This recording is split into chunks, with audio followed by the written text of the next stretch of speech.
Well, let all the people come in. We wait for the people never start. Let's do it.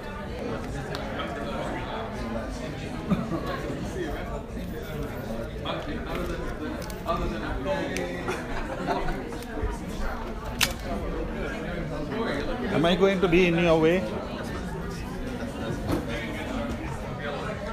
just want to make sure it's recording. Yeah, you're recording already? Yeah. Excuse me.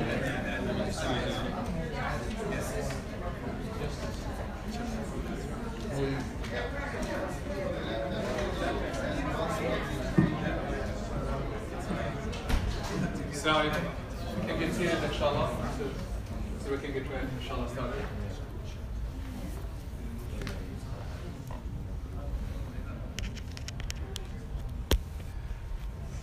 There are chairs there.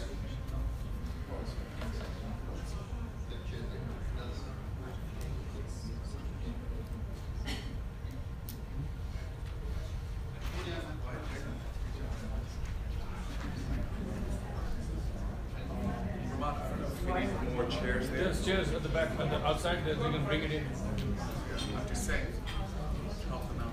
There's also chairs in the back.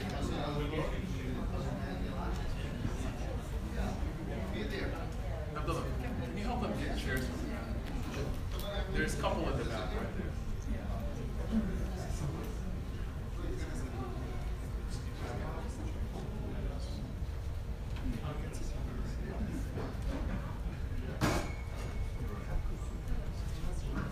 There's also, we left some chairs in front, in case people come late.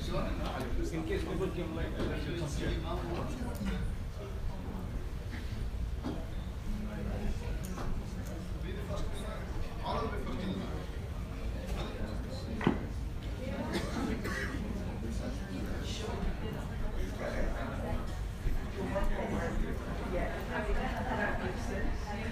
In case my arms hurt, no, you all can give me a massage.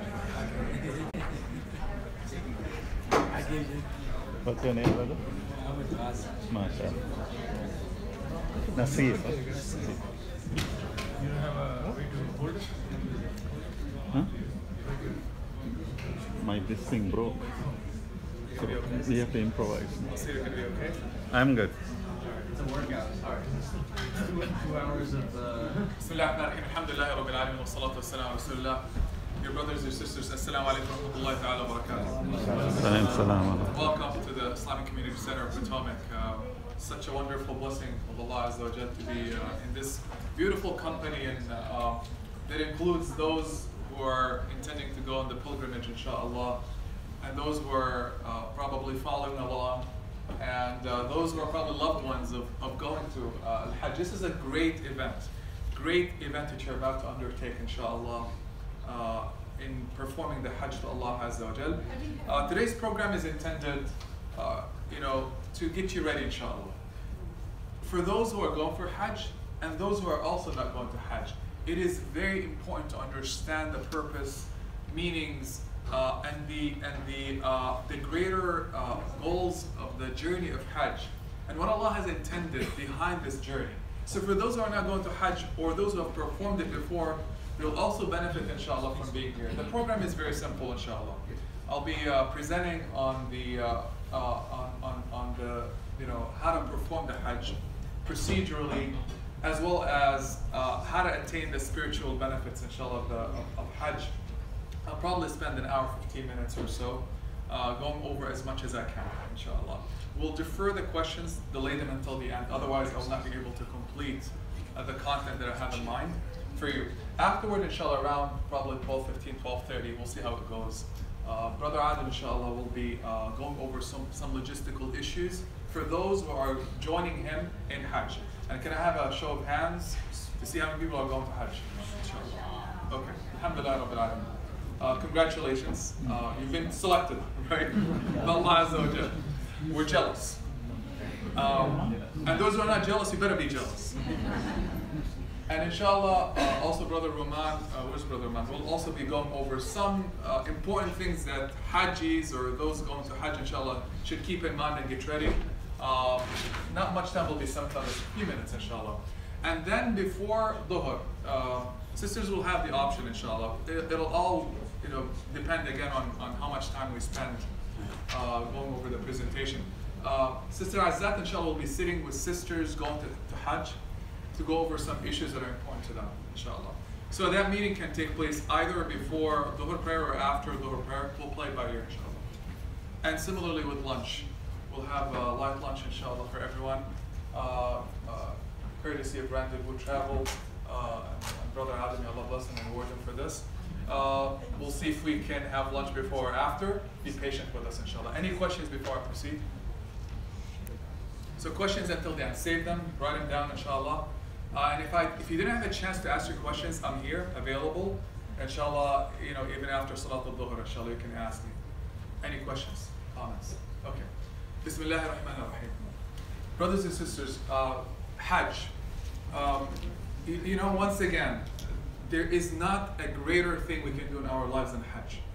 And Allah Azza wa Jal has made it incumbent upon the believer to perform this amazing journey. I was wondering yesterday as I was preparing my thoughts for this, how would I begin describing such an extraordinary journey? Because the saddest thing, the worst thing that can happen to a human being is to be invited to go to Hajj. But Allah Azza wa Jal picked from amongst billions of people and not understand what the journey is about. And go there and come back having performed ritual. That's the worst thing that can happen. Literally like, being presented with the best dish you can be presented in your life and skipping over it or taking a bite because you thought there are other meals. This is very important for all of us here, brothers and sisters. Those going and those who are not going to understand really how great this journey is and to be grateful to Allah Azza wa Jal for being invited. This is the reason we're going over all of this. Why the Hajj and how important is it? First of all, I'm going to talk about the excellence of Hajj, inshallah, followed by the step-by-step procedure of Hajj, as I said, combined with the spiritual dimensions, inshallah. And I'll end this presentation with talking about Medina, inshallah. The visit to Medina is very important. And it's not a secondary part of the journey. We'll talk about that, inshallah. Again, I started my commentary by emphasizing that there is no greater experience, no greater act, no greater ritual that you can perform in your life than Hajj. These are the words of Allah Azza wa Jalla and the words of Prophet Muhammad sallallahu alaihi wasallam. If you're thinking of all the journeys and travels that you've performed in your life, I just came back from out of town last night. It was really hard to come back from out of town and subhanAllah, readjust to your climate. Brothers and sisters, think of all the places you dream of going to, including Mars. Anybody? Any takers? Ones, inshallah, maybe, I don't know, sometime in the future we'll be going there. There is no greater journey or travel you can take in your life. This is the most sacred journey. To the most sacred house, in the most sacred spot in the cosmos, not on earth, in the cosmos. In the most sacred of time, while being in the most sacred state. We'll talk about that state. It's called Ihram. Allah combined the best of the best of the best for you and invited you to it. If somebody invited you, and he's such a generous, amazing, hospitable host, what do you think he wants to do with you? He'll never invite you, except that he wants to give you. Enough for us to know this and say, Alhamdulillah Rabbil Alameen. So it wasn't a matter of you seeing a flyer and deciding, let me think, I want to sign up for this, me, my wife. No. It is Allah who steered your heart to sign you up for this. And if Allah has granted you that visa and you've been approved, say Alhamdulillah Rabbil Alameen, you've been really picked. And until you actually end up there, keep making dua that you'll end up in your destination, inshallah. When you're going to Hajj, once again, to just appreciate the level of the invitation that has been extended to you, so that we do not take it for granted. For Allah Azza wa Jal says, if you take something for granted, it will be taken away from you. And I can share stories with you on this. I myself remember this. When I was invited to go to Hajj, I was a young man in college, and at the time, there was an organization that offered to send people for free. And they called it royal treatment. You get hosted by the king of Saudi Arabia, I don't know what. I'll never forget when I said, I don't know, free. And the guy told me, the guy in charge is a friend of mine, he said, Arif, I don't know if we'll be open next year. I don't know if we'll offer this again next year. Please, this is offered to community leaders, join us. I made up all kinds of excuses. not to go because I thought I was busy with life. Because I was going to graduate, I want to get a job. I was thinking it's like a Hajj now, maybe later, 10 years later. Wallahi, brothers and sisters, it ended up being 10 years later. Right? Meaning that the following year, there was no offer anymore. The offer was not there on the table, right? Number 3, I've been begging Allah to go to Hajj since that point, and Allah says, stay where you are. Stay where you are. And it was in 2007 that I was invited. I only understood that I really needed to be grateful to Allah for the opportunity that I passed up. So once again, if you're offered this, say Alhamdulillah Rabbil Alameen to Allah Azza wa Jalla. You're literally answering an invitation of Allah, but it's also an invitation that Allah has presented to you at the tongue of a great prophet. Remember, you're going to the land of the prophets, where revelation of Allah Azza wa Jalla was delivered in the Quran, right? The most sacred spot that was walked on by the greatest people in the history of humankind. That's where you're invited. And amongst them is Ibrahim alayhi salam. What did Allah Azza wa Jalla tell Ibrahim alayhi salam? He sent him to a barren desert. I want you to understand the miracle of Hajj. There's a miracle you're about to witness. This is, get ready, brothers and sisters. Those who are going for the first time, get ready to witness miracles. Allah sent them to a barren desert. There is no landmark that is beautiful there. How many people have been to Saudi Arabia? Or in general, it's like, oh, you're mesmerized by the beauty. Who is going to sign up for a vacation there, right? Hardly anyone, right? Nobody signs up for a vacation in Saudi Arabia. There's nothing remarkable about the place. Barren desert, sitting in the middle of a valley, surrounded by dark mountains of hard rock in very intense heat. And he commanded him, we know the story, to leave his wife. Think of the story of struggle that Allah wants you to emulate in this trip. Learn things you can never learn outside of Hajj. Leave your wife, Hajar, and her child with little provision. What ends up happening? They run out of food and drink. What does she do? As a mother who's broken, who's weak, who's weeping for her child who's about to die, she starts to scramble, and we'll talk about sa'i, right? Scramble back and forth between two hills, thinking she's seeing water, while making dua and placing her trust in Allah Azza wa Jalla. Allah Azza wa Jalla answers her dua, the water gushes out. You're about to drink that water. Subhanallah. As if to say, drink this water that is an answer to a dua of a woman who's so weak and had no means. Go learn how to trust in Allah Azza wa Jalla, right? Then the father later joins. Having seen the water, right? Before he left his wife and his child, he made dua to Allah as well. How would I leave my family in a barren desert and they'll survive? He made dua, اجعل أفئدة من الناس تهوي إليهم. Oh Allah, steer hearts of people to come to them and be around them. Why did I say barren desert and you will never take vacation there? Allah steered hearts of millions of people from thousands of years ago to go join his family. To this day, we go there because Ibrahim said, oh Allah, steer hearts to go there. You have no idea where you're going, but you feel drawn to it. This is from Allah Azza wa Jalla. Answer to dua of a man. Then he commanded him to build the Kaaba, still in the middle of a barren desert. Why?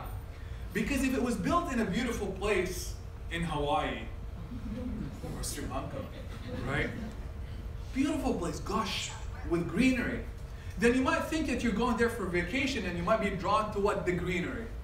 Allah says, I'm going to make it or put it in a place that has nothing attractive. Erect this home. This home that is made of brick. Nothing, brothers and sisters. There's nothing to it. By the way, you see the outside garment on it, the cover? This is not the Kaaba. Just let's be clear. Some people really think it's the Kaaba. The outside cover, the black cover with the gold on it, that's not the Kaaba. That's a cover. If you were actually to see the Kaaba, you'll think, wow, such a humble, simple structure. Nothing to it whatsoever. It's not a skyscraper. It doesn't have glass on it and funky things sticking out to say, wow, look at that. Let me take a picture next to it. You still do take a picture, but not because of something attractive physically to it. And Allah put it there. And hearts of billions of people are drawn to it. Miracle. Miracle.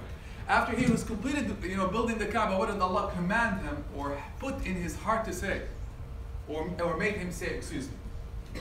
He says, command the people to come and perform Hajj to it. أَذِّن فِي النَّاسِ بِالْحَجِّ يَأْتُوكَ رِجَالًا. He said, go make a call, a proclamation, invite people to come and perform Hajj. I'm going to send them coming to you, walking and traveling. Now what did Ibrahim say? He answered Allah by saying, oh Allah, there is no one here. He was there by himself and him and his family in a barren desert surrounded by mountains. He said, make it and I'll bring the people. For thousands of years, Allah has been sending millions upon millions, including those going this year, to answer the dua of a man who stood on a mountain, literally in Mecca, saying, oh people, come and perform the Hajj.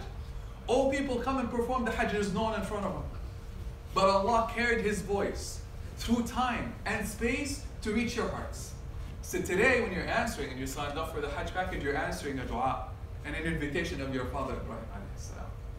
And Allah has demonstrated to you the power and what He'll do in your life when you trust in Allah Azza wa Jalla. And Allah is going to bring you there to experience that faith.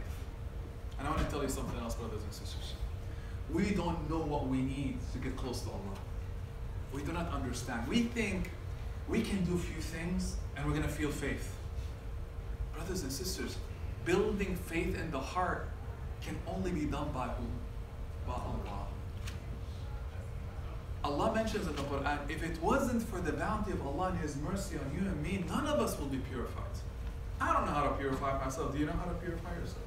I want to ask you another question. How do you know how it feels to be newly born? Let's ask some little kids here. Do you remember how it feels like? I don't remember either. None of us knows how it feels like to be newly born. I want to ask you another question. How many of us here know how it feels like to be purified of all sin? The feeling is not attainable. It's not like I can think of it right now. I might have had it in my life before. It's hard. Can you get it right now? Can you get that feeling? It's not about something you can say yes or no to. Do you know the feeling inside of your heart? It's a feeling. It's a sensation. How about the rush of faith that you felt in Ramadan? Or when you're praying in the middle of the night, tahajjud, and you cried. You know that feeling? Nobody can describe it to you, right? So Allah Azza wa Jalla, out of His generosity and mercy to you and me, He presents to us programs, regimens, right? A path, a way to nurture faith and make you feel it. And He stated that the way to get closest to Allah Azza wa Jalla, remember what I'm saying, to get closest to Allah and build faith in the heart and make you feel the rush of faith. And I'm going to say something else. Who knows how it feels like to be in Jannah? Any hands? You guys are weird. No, I'm just kidding. You would have been weird if you raised your hand. And I can tell you that somebody actually from the companions of Prophet Muhammad ﷺ acted like that. And he looked like he was crazy.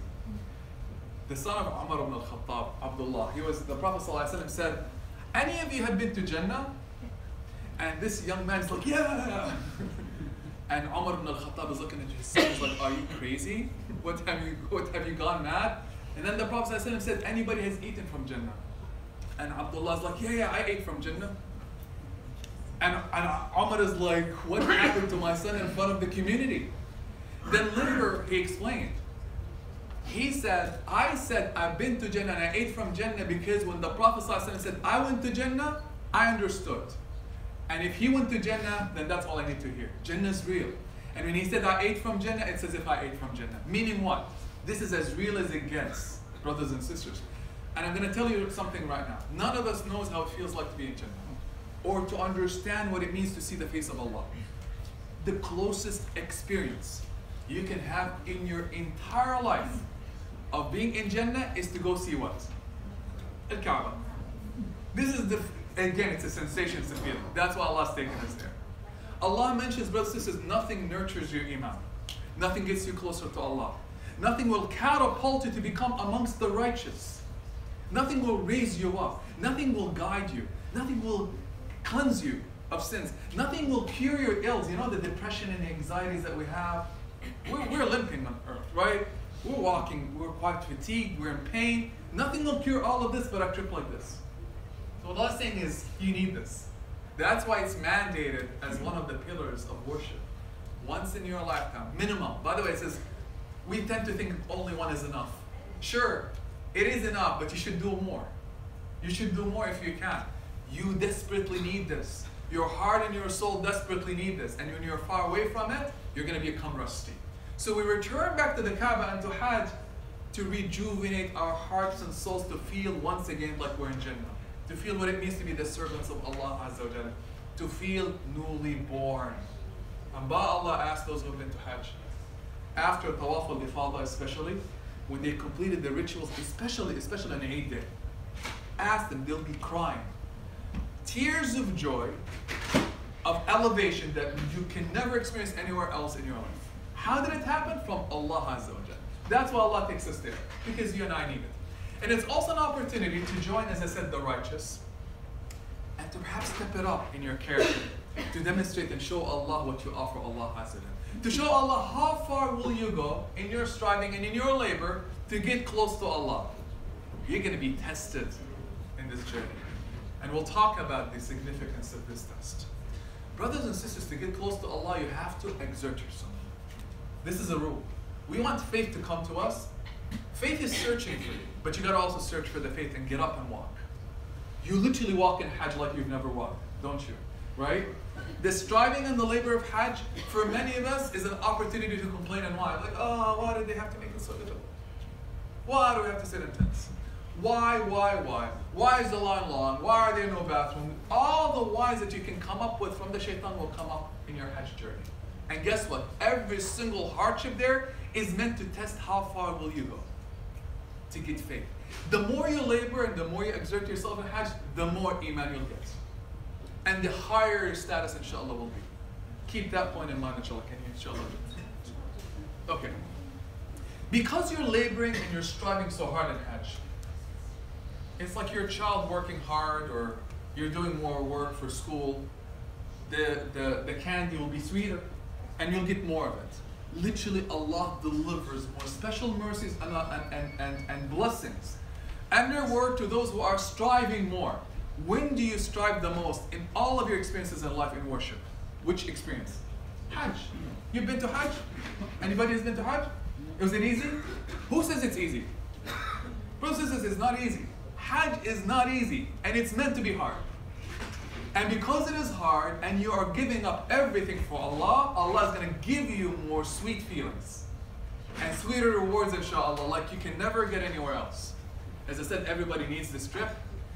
Something amazing also that happens on this trip. And if you can go to the next, inshallah, slide. You know, brothers and sisters, we hear about this all the time. We see it all the time. We're mesmerized by the cosmos. These are planets revolving around the sun. Look at this motion. SubhanAllah. And these are some of the things that we have to be thoughtful of, think about in our experience. What Allah is trying to accomplish for you and me in this amazing Hajj journey. It's a natural order. It's a natural part of our cosmos, our cosmic law, so to speak, the system of existence, is that planets and stars revolve around centers. Everything needs a center in its life. What an amazing lesson. For those of us who think we can live independently, right? We don't need anything to cling onto, to attach to a center that can guide us in our lives. Look at the natural order. All the planets, literally, in our planetary system and beyond, into the galaxies, revolves around the center, and here they're revolving around what? The sun. This is at the macro level. Can you go to the next one? This is a picture of an atom, representation of it, right? And literally you see a nucleus, a center for the atom, like the sun. But this is something that you cannot see with your naked eye. Not even with a microscope. You can see this, right? This is a nucleus, and you have particles here also that you cannot see with your eyes, called electrons, that literally go in orbit just as the planets and the stars around their center. Every living thing in existence, whether it's huge, right, or tiny that you cannot see, revolves around the center. Except the human being, who also needs that center in his life to literally guide his movement, guide his heart, guide his mind. We cannot exist, otherwise we're not alive. Allah Azza wa Jalla, literally, brothers and sisters, allows us to experience how it feels to go around a center like the planets and the particles when we go around what? The Kaaba. So in your movement, in your journey to the Kaaba, you're literally declaring, I'm going to leave everything behind to go experience my center again. Go around it as much as I can to bring my heart back to life. To learn what it means to serve Allah Azza wa Jalla. For the Kaaba itself is a representation of that center in our lives. Representation of that center of our lives that we might have lost. I want to tell you something else. We're looking at that center every day. When we do what? when we make salah. Now, it's recommended also when you make dua, you don't have to. Where else do we sometimes prefer? Towards the Kaaba, Qibla. We feel as if it has a better chance of being answered, right? So we're turning to it without seeing it in our salahs, right? We think about it, we make dua towards it. When you die and you're placed in your grave, how are you placed? You're literally positioned towards it, towards yourself. The representation of monotheism. Allah Azza wa Jalla Himself, brothers and sisters. Allah is not represented by an object, but He placed His center, He gave it to us on this earth to remind us of Him, and it has miraculous qualities. Remember, it's in a barren desert, yet it attracts all hearts and souls.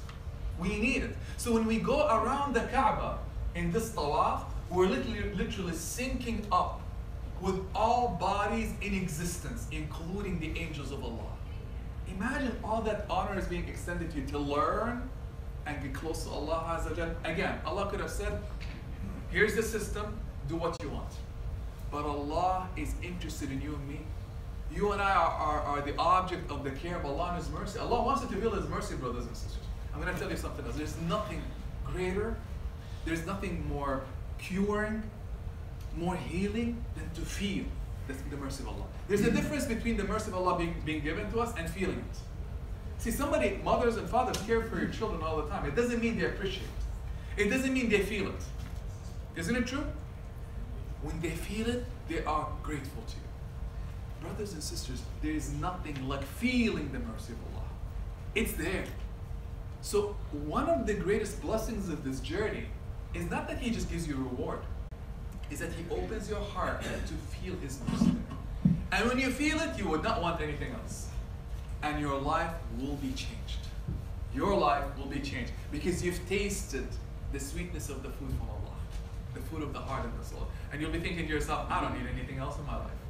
Where else would you learn all of this? Hajj. This is why it's the greatest journey that we can take in our lives. To the most sacred spot, the most sacred home that Allah called His home, His refuge, where He delivers His gifts. Imagine you're going to be the guest of the merciful. He's the host. When a good host hosts you, imagine how generous they can be with you. Imagine now when the Creator of the heavens and the earth is your host. The gift has to be befitting of His majesty. And you have come all the way to Him. How will He treat you? Right? Think of all of these things as you get invited there.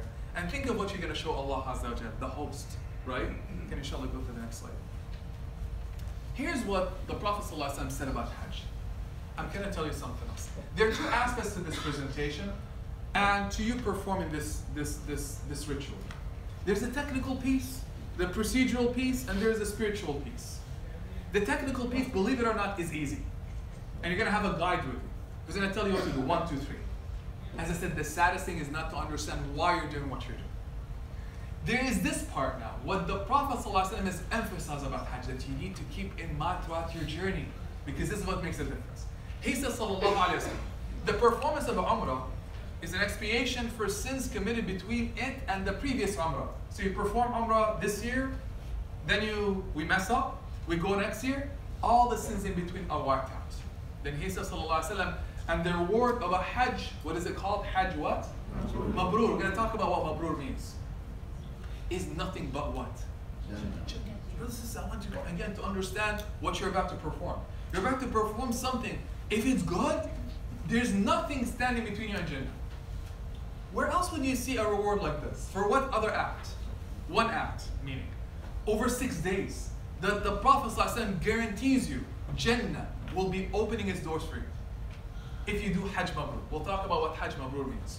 He says, sallallahu alayhi wa sallam, the Hujjaj and the Ummar, those performing Hajj and those performing Umrah, are the delegates of Allah. He invited them, so they answered. Da'ahum fa'ajabu. He invited them, so you answered. Glad tidings to you. It's Allah's invitation. He said, oh Allah, at your service, I am coming. I'm going to leave my job and everything to come to you. You're fulfilling this hadith. Right? You're called the delegate of the merciful. They asked him and he gave them. So he invited you and you answered, and you went there and you started asking him. So what did he do to you? He gave you. SubhanAllah. In this hadith also you see some amazing blessing. the Prophet ﷺ says it expiates all your sins.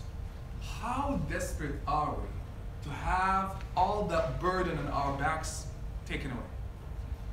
And when you think of sins, don't think of something just in your record. Think of the pain that comes with sin. You know, when you are far from Allah, how does it feel? It feels tiring, exhausting. Life, overwhelms you. The rigors of life overwhelm you. So the Prophet ﷺ is talking about expiating sins. He's also talking about healing you, making you feel good, elevating you, right? It's not just about your record being wiped, clean of the awful things in it. But what a beautiful thing, again, to understand that you have a new page with Allah. And on top of this, to feel it, inshallah. Can we go to the next slide? What else does the Prophet ﷺ say about Hajj? He says, whoever performs Hajj to this Kaaba, and he's pointing to it, does not engage in conjugal relationships with their spouses, nor commit sins while they're in Hajj, will come out as sinless as a newly born child. Why is he saying all of this? Get us excited about Hajj and to understand the blessings of Hajj. Allah appreciates your efforts in Hajj so much, He said, I'm going to wipe out everything from your record. I'm going to make you feel as great as a newly born child. Right? I'm going to give you Jannah to appreciate what you've done over 6 days. Again, what else could parallel or rival this experience? Nothing else. He also says, sallallahu alaihi wasallam, follow between Hajj and Umrah, means perform it a lot. Tabi'u, the Prophet didn't just say do it once. He says do it as much as you can. Do Umrah as much as you can and do Hajj as much as you can. For they chase away poverty. Pay attention to this. I'm sure eyes will open up here. Right? They chase away poverty and sin just as a blacksmith's bellows removes impurities from iron, gold, and silver. And there is no reward for Hajj Mabrur less than Jannah. Think about this again. Purifies you, cleanses you from all sins, all shortcomings, and all flaws. And it also blesses your wealth. Ask those who've been to Hajj, right? And Umrah. Literally, if you're suffering from poverty, one of the best ways to do to kind of heal and recover and introduce blessings into your wealth, we know, for example, about sadaqah, right? You do sadaqah, Allah blesses your wealth. So if you're actually struggling, go give money. But there's something even greater, right? Go to Hajj or Umrah. You're guaranteed that your wealth will be blessed. You'll have new provision in your life. Think about this before you go to Hajj. Make a part of your intention, inshallah. Oh Allah, you promised me this, give me this. You promised me that you'll purify me from sin. And you promised me blessings for my wealth and my family. And provision is not just money. Provision is also time, your energy, your health, your children, guidance. Every single thing you're giving in your existence is provision. And Allah says, I'll bless it for you. I'll make it grow beyond your imagination. How about relationships? How many of us are suffering from broken relationships? Carry things in our hearts. Torn families. Provision. Right there. Allah will heal the relationships. Will make you feel good. Will guide the heart of your mother or your child or whoever you're, subhanAllah, is having issues. You're having issues with. Allah knows. Allah's going to promise to deliver things to you. But what are you going to ask for? And do you really trust in this? There are those of us, and I'm going to tell you one other tragic thing that can happen. Number one is not to appreciate Hajj in its true magnitude. But number two is to go with unambitious goals. To go with very mediocre du'as. To not ask and not to have that trust in Allah. To think it's just another thing I have to do before death. You've missed out on an opportunity like you can never have in your life. And it might be your last as well. Can we go to the next picture? Hajj Mabrur. So what is Hajj Mabrur? Whenever you're confused about something, break it down. Mabrur is derived from a root word in Arabic. Who knows what it is? What is it? Barakah, exactly. So what is the word in Arabic? Bir, exactly. Both. It is there. Bir. So if you don't understand what Mabrur is, think of bir. Bir is righteousness. Good. That's it. Very simple. So the Prophet ﷺ is saying that if you have a good Hajj that is filled with righteousness, what pleases Allah, starting with what? Right here. Where does Allah look the most? Heart.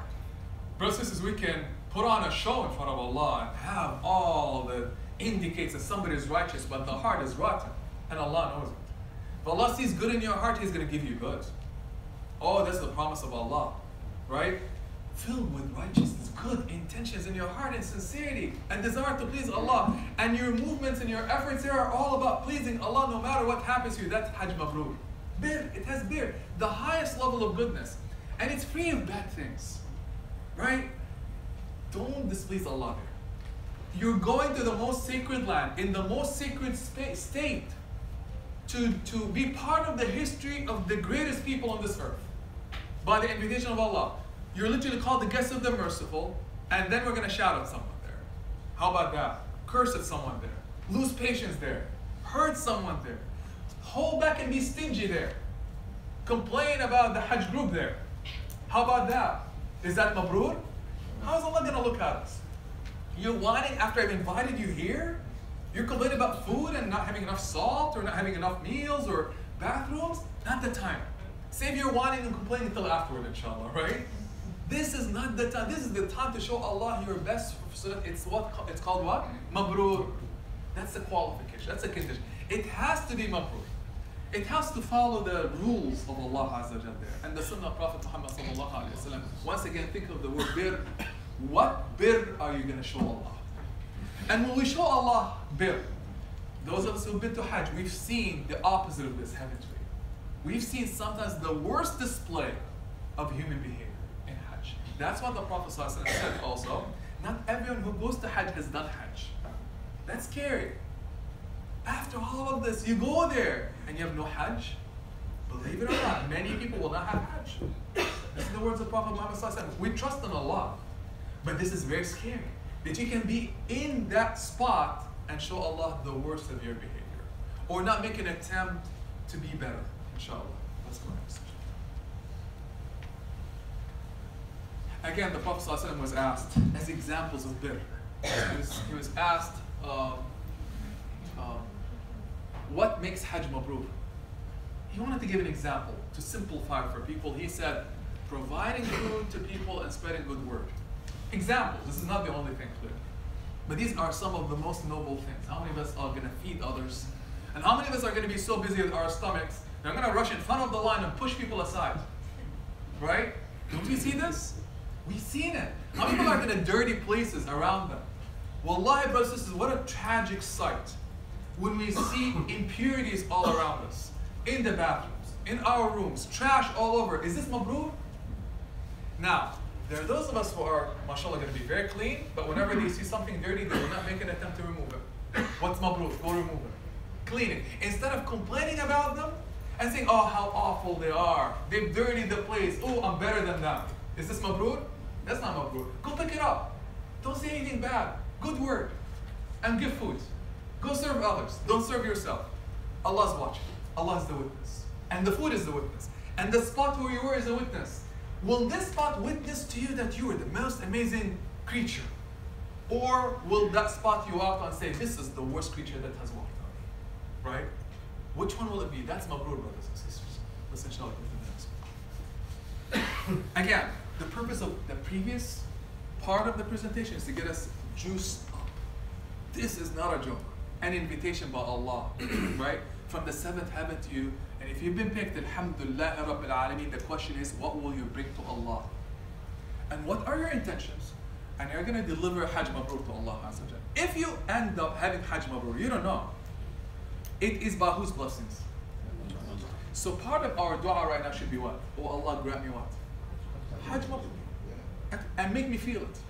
Make me feel your mercy, Allah. Don't bring me all the way there and deprive me. Because of some bad in me. Something rotten in my heart. Ya Allah, purify it, keep me ready.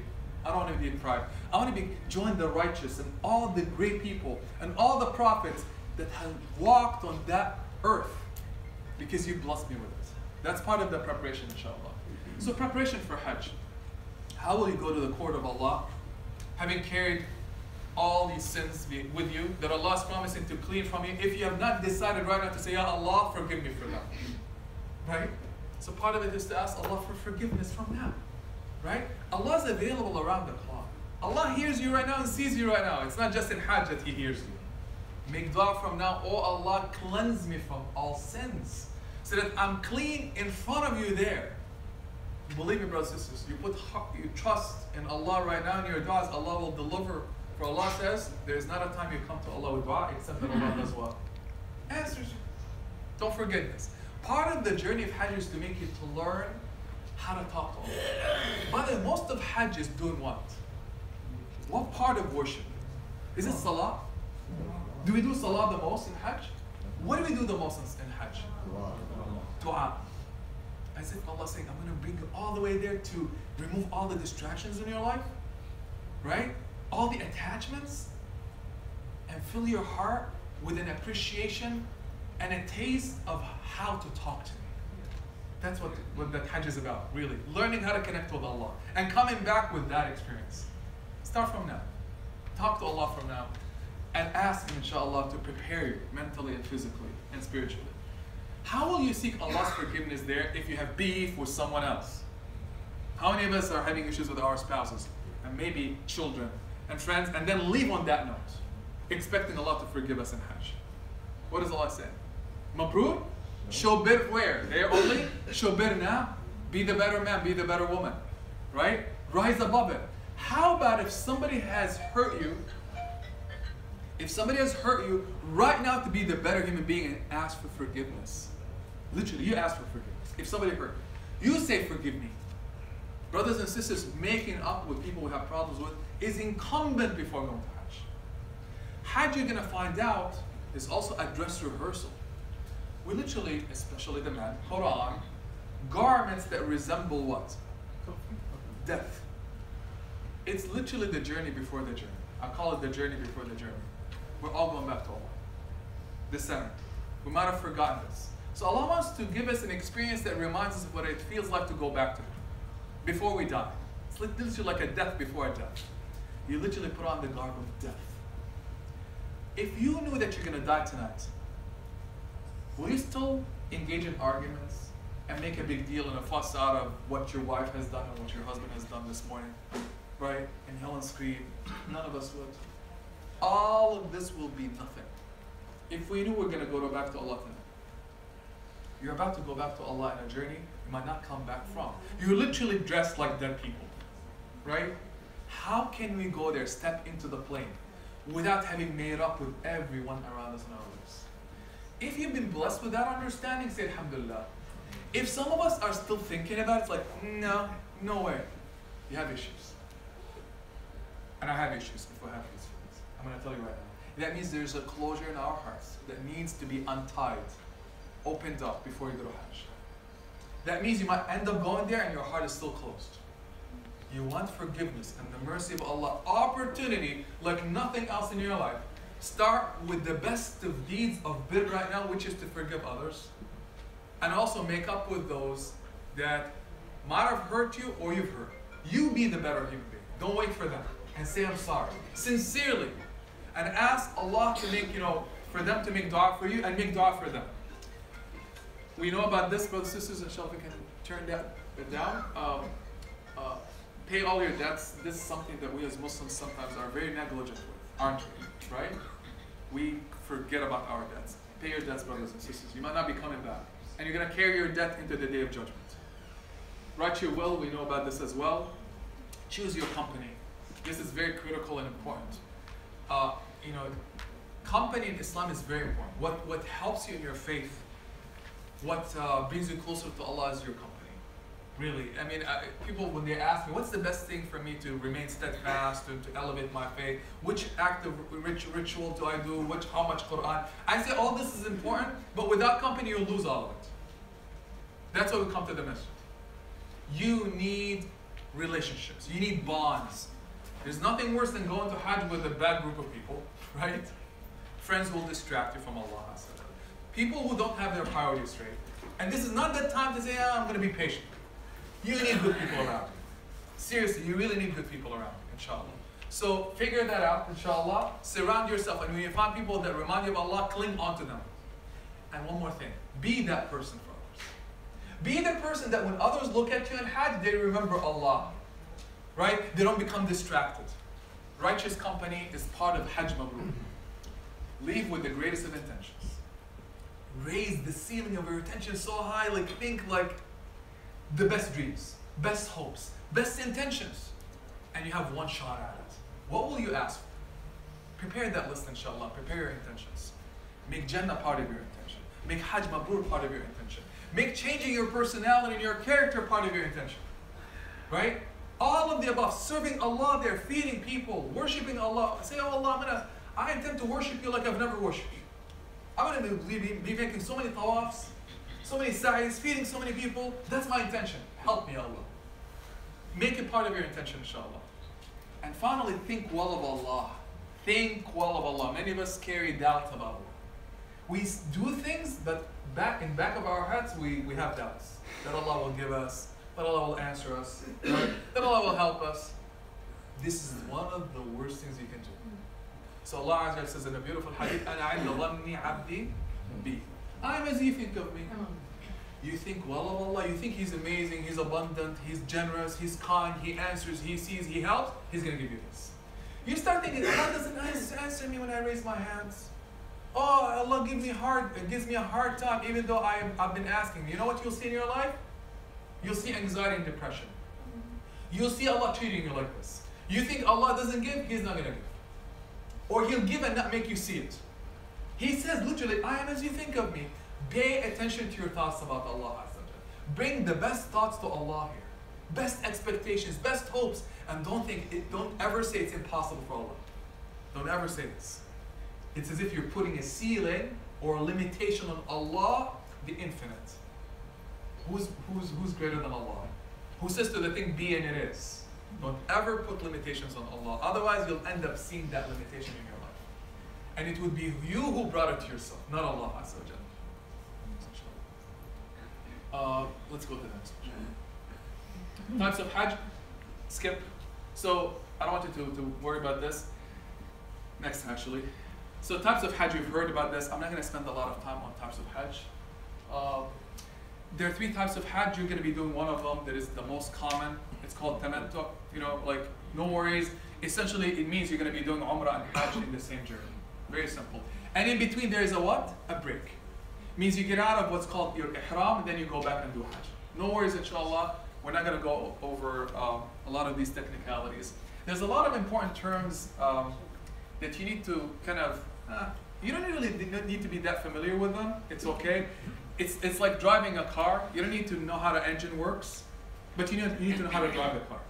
So you're going to be given enough technical instruction, guidance on how to do the Hajj, but you really don't need to know every single term and the number of cylinders in the car and so on and so forth, right? So don't busy yourself with too much technical knowledge, but you need enough, inshallah, to perform the Hajj. So part of it you'll learn today, part of it, inshallah, you'll be doing during your trip, inshallah, with the guide, the sheikh, the imam that will be accompanying you. He'll give you the procedure, exactly 1, 2, 3. I'm going to go over a lot of it today, but there's a lot that will be left out because of time, inshallah. So let's go to the next one, inshallah. Next. Well, actually, a couple of things that I picked up from here, glancing at this. Hajj is performed in what month? Dhul Hijjah. Remember I said sacred spot, sacred place, sacred act, in the most sacred of times. It's called Dhul Hijjah. Literally, Hajj cannot be performed in Ramadan. You cannot decide to go to Hajj in Ramadan. It's designated, it's placed within a sacred month called Dhul Hijjah, and it's the only time that it can be performed in. I'll talk about the miqat inshallah later. Okay, Umrah. Why am I talking about Umrah? It's Hajj. Because you're going to be performing what? Umrah. So there are those of us who have not been on this journey before. The type of Hajj you'll perform involves doing both Umrah and Hajj. You're going to start your journey with Umrah. Umrah is a miniature Hajj that literally takes an hour and a half. And depending on your speed, some people can do it in an hour, some people need 2.5 hours, depending on the crowd. Umrah is very simple. What does Umrah in Islam mean? Remember what the Prophet said earlier? Do a lot of it. It cleanses you from sins. It brings you closer to Allah, blesses your wealth. Right? Umrah is very, very simple. And it takes parts of the Hajj experience. We take parts of the Hajj experience and put them here. And they're so simple and straightforward. They're composed of 4 basic parts. Number 1 is called Ihram. What is Ihram? Remember when you're confused about a term? Think of a term that is close to it. Ihram. What is the closest word you know from Islam, Islamic lingo to it? Haram, right? So we're going to start the journey with haram, right? No, ihram is to get into a state that makes certain halal things what? Haram. That's what ihram means. Now, why would Allah do that? When you're about to perform Hajj, you begin literally, there's a starting line or point. You cannot exceed that point without getting into a certain state. I'm about to enter into the house of the generous host. Literally here, in the masjid. How do you enter? Can you put on men's shorts? You cannot put on shorts. You know in Salah, I don't know if many of us men might not even recognize. You know even your shoulders cannot show. And by the way, this is a point for Hajj. There may be people who are wearing their izar and literally they're exposing their shoulders and praying. You cannot do that. You gotta cover your shoulders. Why do we do this? You're presented before who? Allah, you gotta look good. You're in His core, He's looking at you. Beautify yourself, ornament yourself with the best. So similarly with Hajj and Umrah, there is a certain state Allah wants you to be in so that you appreciate where you are. Otherwise, if I'm walking around with my regular clothes and things are normal, will I feel the sacredness? No, Allah says stop. I want you to change how you're dressed. Change your mental state. I'm going to take it to the level where even some halals become haram. Why? So that you appreciate the sacredness of the place and the thing that you're doing. That's called ihram. Making certain halals haram. You begin your journey with it. Umrah is the same thing. You begin with ihram, and then Hajj will also begin with ihram. We'll talk about what you do in ihram and the significance also of it. Followed by Tawaf. What is Tawaf? Tawafa means to literally go in rounds around the Kaaba, remembering the meanings that I've talked about earlier. Then you do the third thing, which is what? What is the journey about? Mimicking the steps of who? Our family, Ibrahim and his wife. In their struggle to get close to Allah, in their submission when they were saying labbaika, O Allah. See, we don't say labbaika enough in our lives. Whenever Allah asks us to do things, we think, do I feel that thing? Do I understand it? Right? Instead of saying labbaika, at your service. These people did a lot of labbaikas in their lives. They never questioned Allah. Allah wants you to go and experience this through Tawaf and sa'i, going between the hills of Safa and Marwa 7 times for Umrah. And you concluded with the fourth thing, which is what? Cut your hair. Either shaving for the men or cutting, and the woman literally fingertip, length of a fingertip. You gather your hair and cut it, right? When you're done with this, you're done with Umrah, and now you can get out of what? You state of Ihram. Very simple. This is Umrah. Can we go to the next, inshallah? So, preparing for Ihram. As I said, Umrah is composed of 4 parts. Now, Brother Adil, will, for those joining him, will go over the logistics. I believe you will begin your journey Medina? Okay. So not Mecca first. Anybody going to Mecca first? Okay. So there's a group of people here going to another group who are going to be going to Mecca first. The first thing you gotta do when you go to Mecca is do what? Umrah.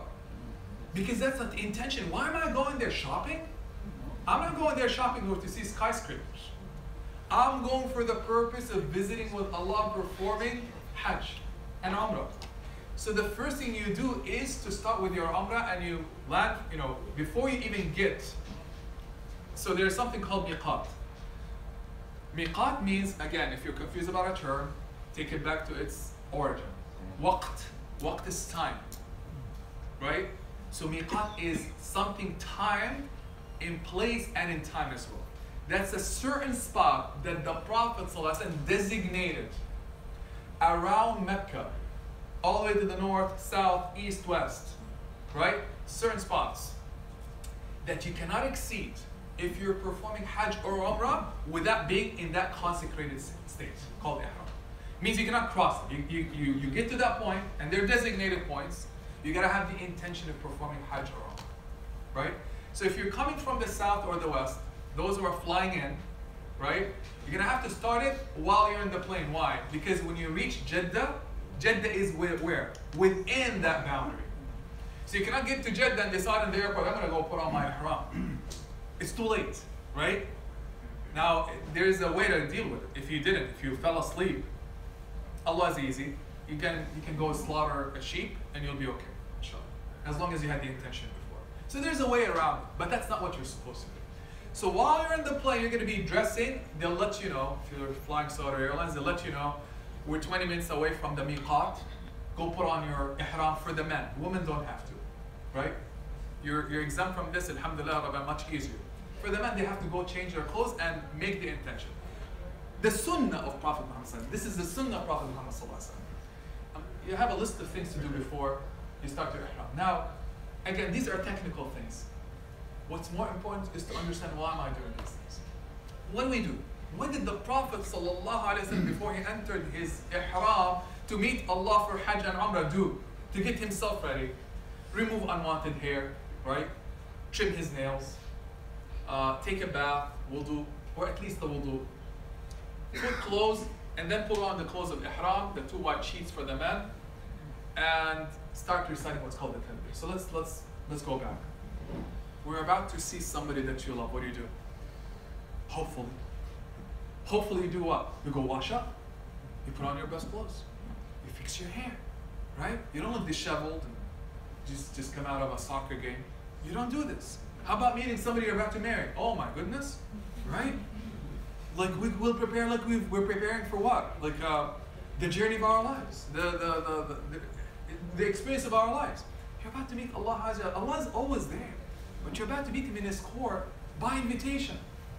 So the Prophet ﷺ made sure that he cleansed himself completely, even from unwanted hairs, clipped his nails. Imagine the level of detail. SubhanAllah. Only somebody who's in love would do this. Do you have to do this? You don't have to.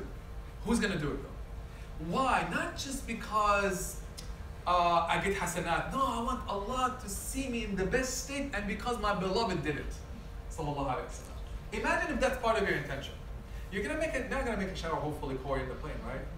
But you can make it, inshallah, right? So make the shower with the intention here, inshallah. Again, no problem if you miss this, right? It doesn't detract from the Hajj. But imagine how Allah sees. Now, after you're done with washing and everything, before you get to that point, and if you're coming in the plane, you're gonna have to do this on the plane for the men, is you put on 2 pieces of garment, right? Strip your clothes, and you put on these 2 simple sheets. Why do you do this? Brothers and sisters, again, I mentioned this earlier. What does it remind you of? Literally, it's resembling the shrouds of death. You're about to return to Allah. Allah wants you to strip of everything from this earth. Literally. He's saying you've come this far. I want you to strip of everything that you cling onto on this earth, including your clothes. Will you do it, or will you complain? You see what I said when I mentioned earlier, Hajj is about struggling and sacrificing to see how far you'll go. How many of us will question this, say, why is it even white?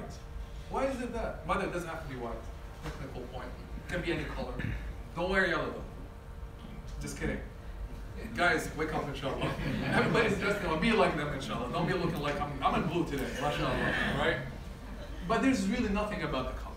It's just that it became, subhanAllah, the Prophet wore it, people wear it. We dress in white, but you don't have to. And sisters, you can wear anything, as I said, as long as it covers you.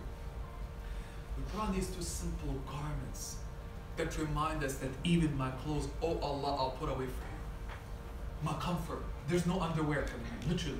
Brothers and sisters, this is not comfortable, right? And I'm about to do this. For Umrah, it's a few hours. For Hajj, you're going to be in that for a couple of days, right? It is not fun. Believe me, it is not fun. It's very hard, and that thing turns black from the dirt on it. This is for who? Allah Azza wa Jal. How far will you go? I'm going to put away all my comforts for you. And I'm going to get onto 2 simple garments that equalize me with everybody else. I'm no better than no one. How many of us walk around, even though we're saying, oh, we love Muslims, mashallah, but deep inside I'm like, I'm better than you. Right? I look better than you. I have better status than you. I have better family from you. I'm better country than you. Better everything. And it's here. And who sees it? Allah. Allah's putting it through an experience where He says, you are like everyone else. You're all equal. There's no such thing. This is the greatest of equalizers.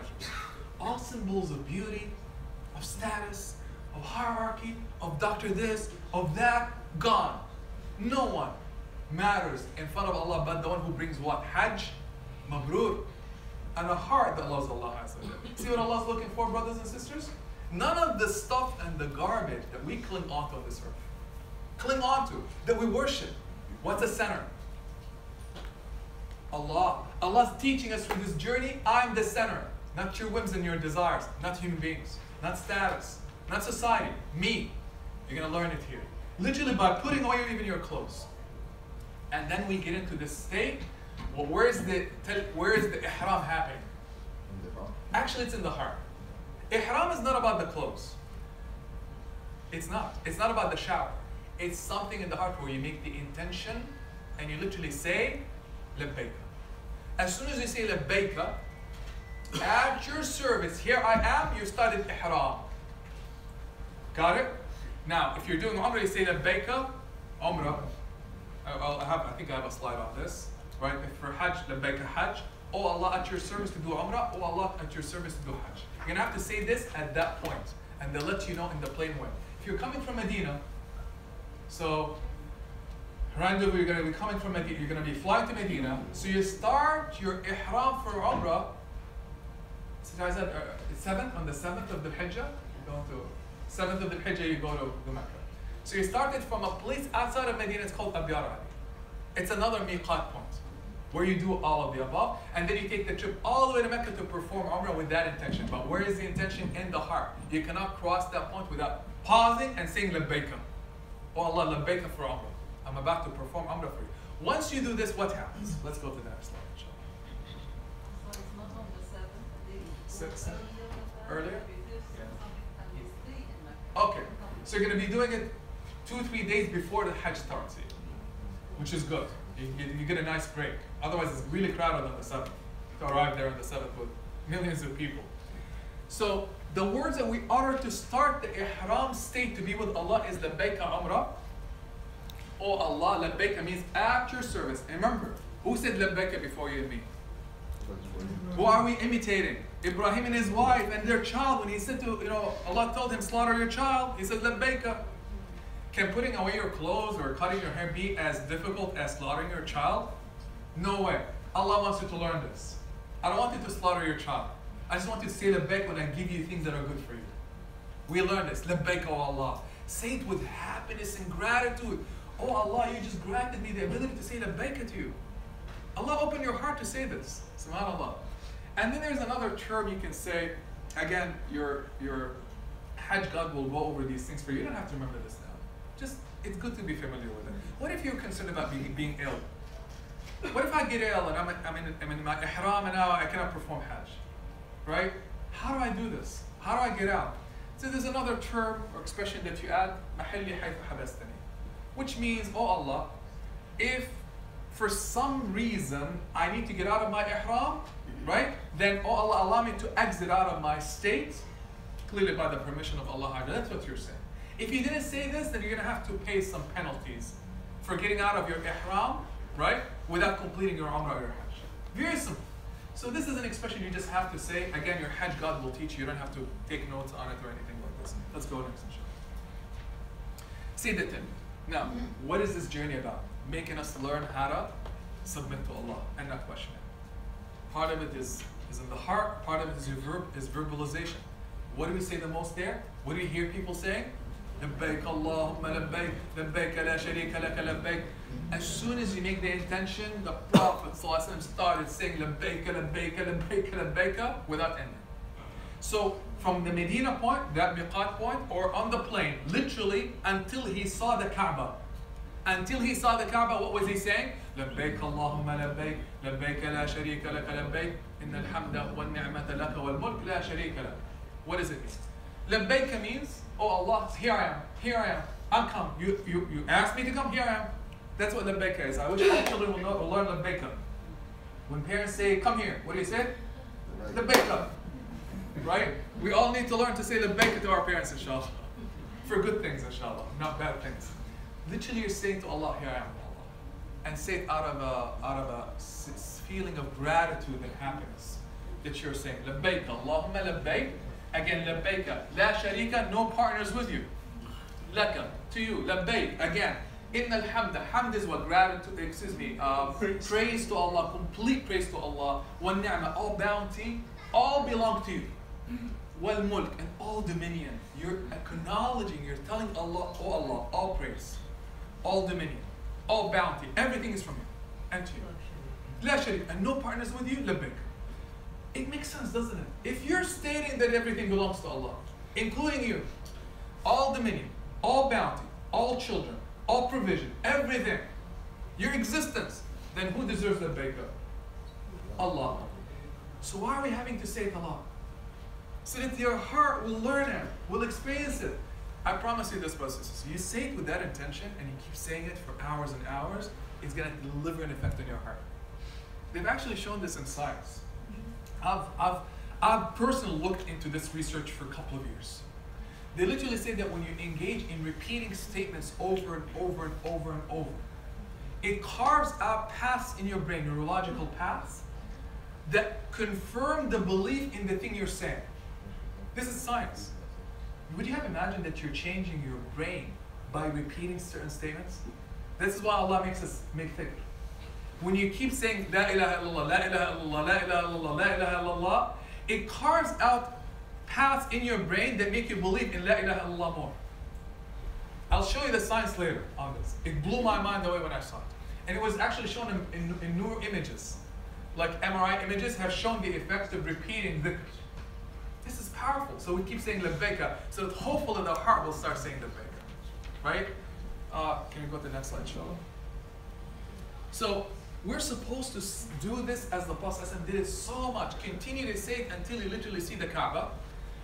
And one of the recommendations is to say it whenever, if you're traveling by bus, whenever the bus goes up a hill, down a hill, whenever you're walking up a hill or down a hill, whenever you join a party of people. Let's say you stop saying labbaik and suddenly you see a group of people, start saying labbaik Allahumma labbaik. Why? To remind them, and hopefully they remind you. Because why are you there? For Allah, not for anything else. So every interaction with others should be an opportunity to be reminded and remind others that I'm here for labbaika, not for you or me. Labbaika, not for business, labbaika, right? After every salah.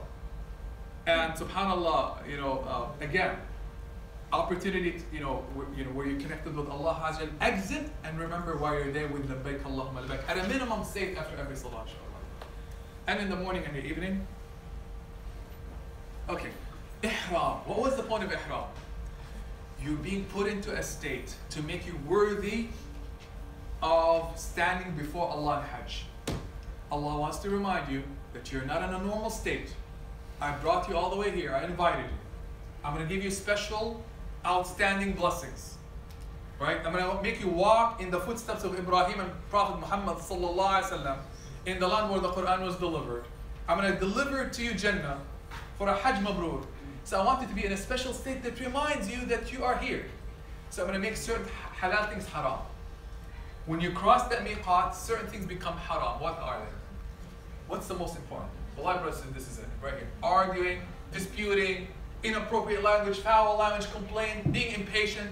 All the character things, mentally, spiritually, and physically, out of the question. Be careful, brothers and sisters. A foul language, curse word, bad thoughts can spoil your ihram, right? Allah's forgiving and merciful, but make sure you pay attention to this, right? And again, how often we see arguments in Hajj? I've literally seen a beating, right? How many of us will crowd and go, just to kiss the black stone? I've seen disasters in front of me last December. Literally, people almost suffocated in front of my eyes, right? What kind of ignorance is this? That you're about to kill someone, to kiss a stone, in a state of ihram, right? Talk about ignorance, utter ignorance. Allah's seeing all of this. No disputation again, no arguing, no inappropriate language. Men cannot cover their heads. Women cannot cover their face and hands. There are those who wear niqab. There are ways to deal with this. Again, we'll deal with it later, inshallah. You cannot shave or cut your hair intentionally. People misunderstand this. Intentionally. What if, I've seen this again, like somebody's like seen a hair fall, like, oh my God, I lost my haram. And somebody will be saying like, yeah, you lost the hair right there. I saw that, done. What do you think? Common sense. Common sense, you tell me. If a hair fell off and you've seen like 3-4 hairs fell off, what do you think? Your ihram is gone? No. Absolutely not, brothers and sisters. You're dealing with who? Allah. You're not dealing with a human being. This is something we forget. We're the judges. We're the harsh ones. We're the ones who introduce things that are not even part of the faith, right? This is intentional cutting. Intentional cutting. What if you forgot actually, and you cut, you literally cut, but you really didn't intend? It's as if it was unintentional. This is talking about intentionally cutting your hair, right? Cutting your nails, you cannot cut your nails again. Wear perfume, intentionally wear perfume, right? Intentionally, everything is intentional. Wearing stitched clothes for men. Now stitched, whenever you see the word mikhab, is misunderstood. What is prohibited in a state of ihram is clothes that resemble, that cover a lip, like a sleeve, pants, right? Otherwise, the two sheets are stitched. So I don't know why they keep saying, we misunderstand it by translating it to something mistranslated by saying it's something unstitched. No, it isn't. The two sheets that the men wear are not supposed to cover a limb. Like literally, this is a sleeve. That's what you're not supposed to wear, right? So it has to cover, cover your body without covering the limb itself. That's what we're supposed to be dressed in. Again, this is only for the men. Women can wear their regular, ordinary clothes. You cannot hunt, you cannot kill animals or anything. Any form of intimacy or make a proposal for marriage. Hopefully no one has gone there making proposals for marriage, checking people out. Hopefully not, you're not supposed to do that. In case you wonder, it's like you're not supposed to do that, okay? So the baker, not the baker to a human being, right there. So these are the things, again, why are we doing them? Because some people will be saying, like, why do I have to do this? Allah wants to put you in a very special state. Remember Ramadan? We don't eat and drink. We watch our tongue. Why? To put yourself in a state of consciousness of Allah. So this is to put you in a state of consciousness of Allah. And Allah literally asking, how far will you go? How much will you go to get close to me? Depending on your struggles, you'll get. Depending on your struggles and your effort and your appreciation of this, you're going to be in this in a very temporary period of time. It's not a long time. Will you do it or not? Let's go to the next question. What's permitted? There's no haram in using an umbrella, roof of a car, tent, shade, no problem putting your luggage on your head. So don't say, oh, you're wearing a cap on your head. So men are not supposed to cover their heads, by the way. You cannot wear a cap, turban, or anything. You cannot. Let's say you're cold. I remember when I went to Hajj, it was freezing, literally freezing, like especially in Muzdalifah. And let's say I needed to really wear a turban. Let's say I get sick. Can I? Yes, you can. But what do? There's a way to compensate for this. You go slaughter a sheep, $100, $150, and you're done. So Allah gives you an opportunity to do the things that are restricted if you need to do them out of necessity. Make sense? And again, if you're in trouble, just ask your guide, inshallah, and he'll tell you it's so simple. No complications in it whatsoever. You can wear sandals in your state of ihram. Some people are strict. By the way, clarification. You're going to hear multitude of fiqh opinions on almost everything. Right? Now, it doesn't mean one is righter than the other.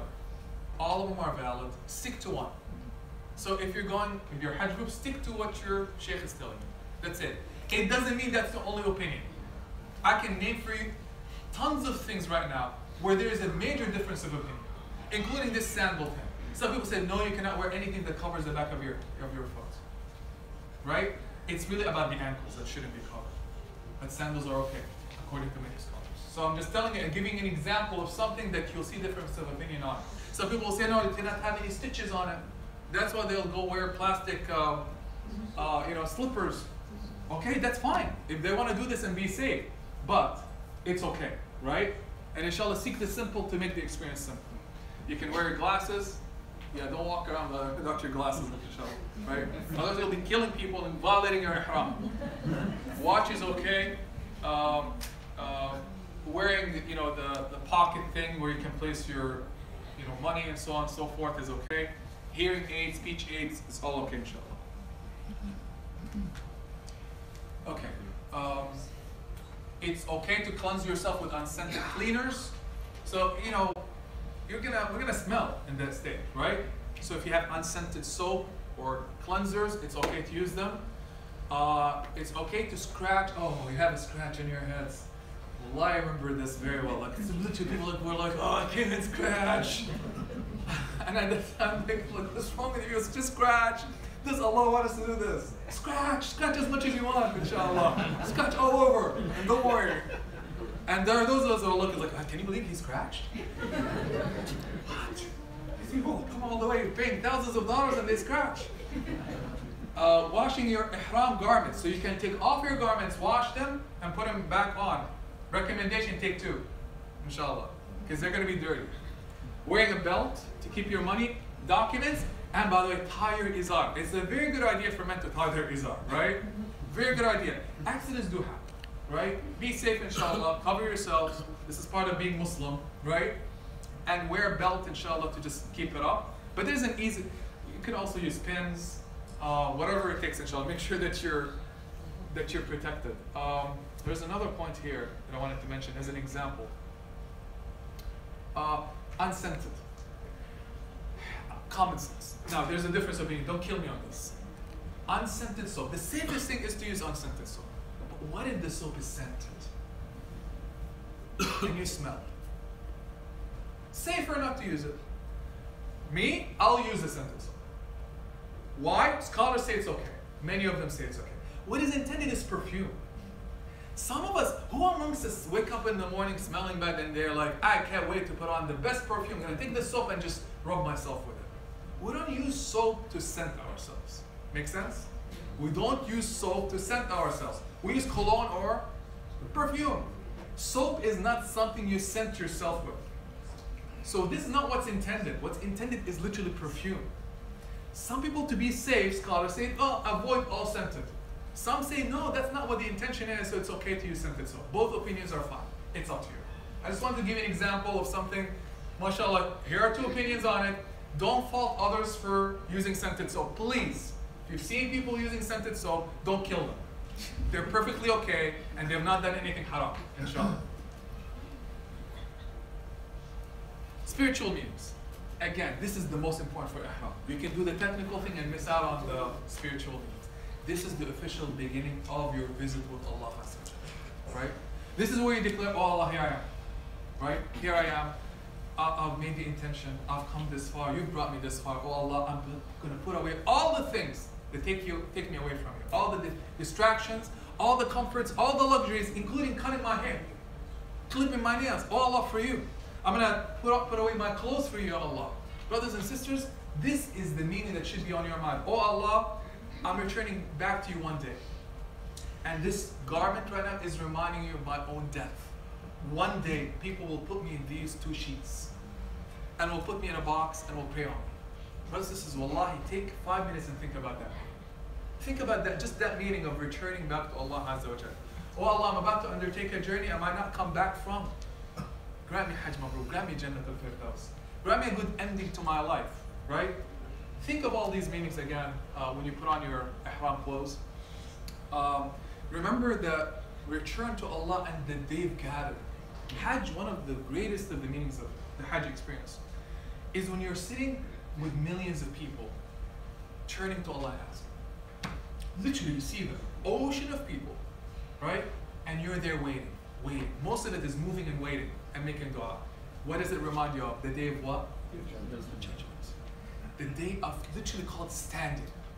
If you think this is standing, let's wait until the day of judgment, right? For the believer, you're going to be in comfort, inshallah. Shade of Allah Azza wa Jalla. But it's the day of standing, where you're literally waiting for the call and the summons of the angels to say, come forward, come answer Allah, come do that, come. Literally in Hajj, you do this. So one of the meanings of Hajj is to put you in an experience that resembles the day of judgment, in a way. We're going to have to wait, stand, plead, oh Allah, on the day of judgment, before Allah starts judgment.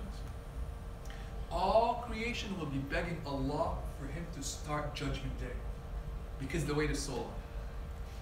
For the believer, it's short. For those who don't believe Allah, it's so long, they'll literally be crying, even if it is hellfire that they're going to end up in it. Just, oh Allah, just start. Because the wait is very tormenting. In Hajj, you're going to see what it means to wait. And Allah's going to test your patience. So again, it's a dress rehearsal for the day of judgment. When you put on your clothes, remember that. Remember that meaning. And ask Allah that He makes it strong, a strong feeling in your heart. Now, and another thing is an intention that, oh Allah, I've left all halal for you. So, oh Allah, out of my desire to be close to you, I'm going to leave the halal, including my clothes, right? Including my comfort, the comfort of my home, including everything that I take for granted, including cutting my hair. Oh Allah, for you, make that part of your intention, inshallah. Entering the Masjid al-Haram, previous one. Here we are, brothers and sisters, the destination, the Qibla. Remember the barren desert? Too bad we have these awful looking buildings, in my opinion, right? Desecrating the scene. This would be otherwise, you know, there, you'll see the mountains around, the dark mountains that have witnessed the presence of Prophet Muhammad.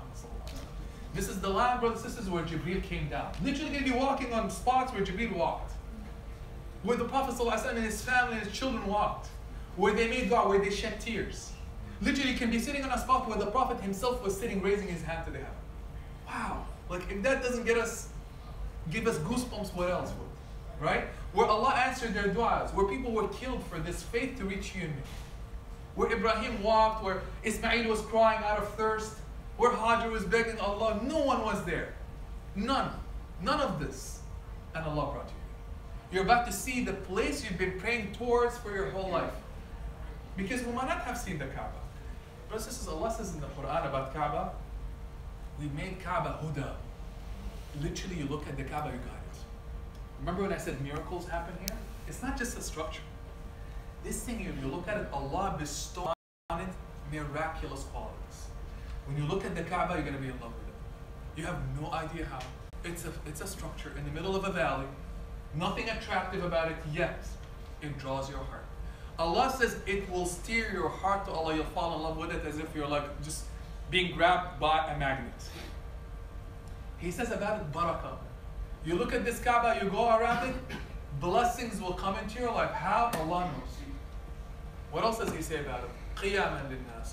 It'll raise you up and strengthen you. You know, when we have weak hearts, our conditions are broken, we're not feeling that we understand, our minds are confused. Kaaba will set it straight. How? Allah knows. It'll set your heart straight, it'll set your mind straight, it'll cure your ills, right? It'll guide you. By Allah, clearly. Allah is the ultimately the one who does this. All through the Kaaba when you see it. And he called it mathaba. Mathaba in Arabic means a place that you keep going back to. You know when you taste something so delicious, you say, I can't wait to eat it again? And if you've never tasted it, you don't know the difference? Kaaba is like this. When you see it, how many of us have been on Hajj and remember how difficult it was? Raise your hand. Raise your hand. Me, I'm telling you, it was a struggle with our Hajj. How many of us will say never again? Raise your hand.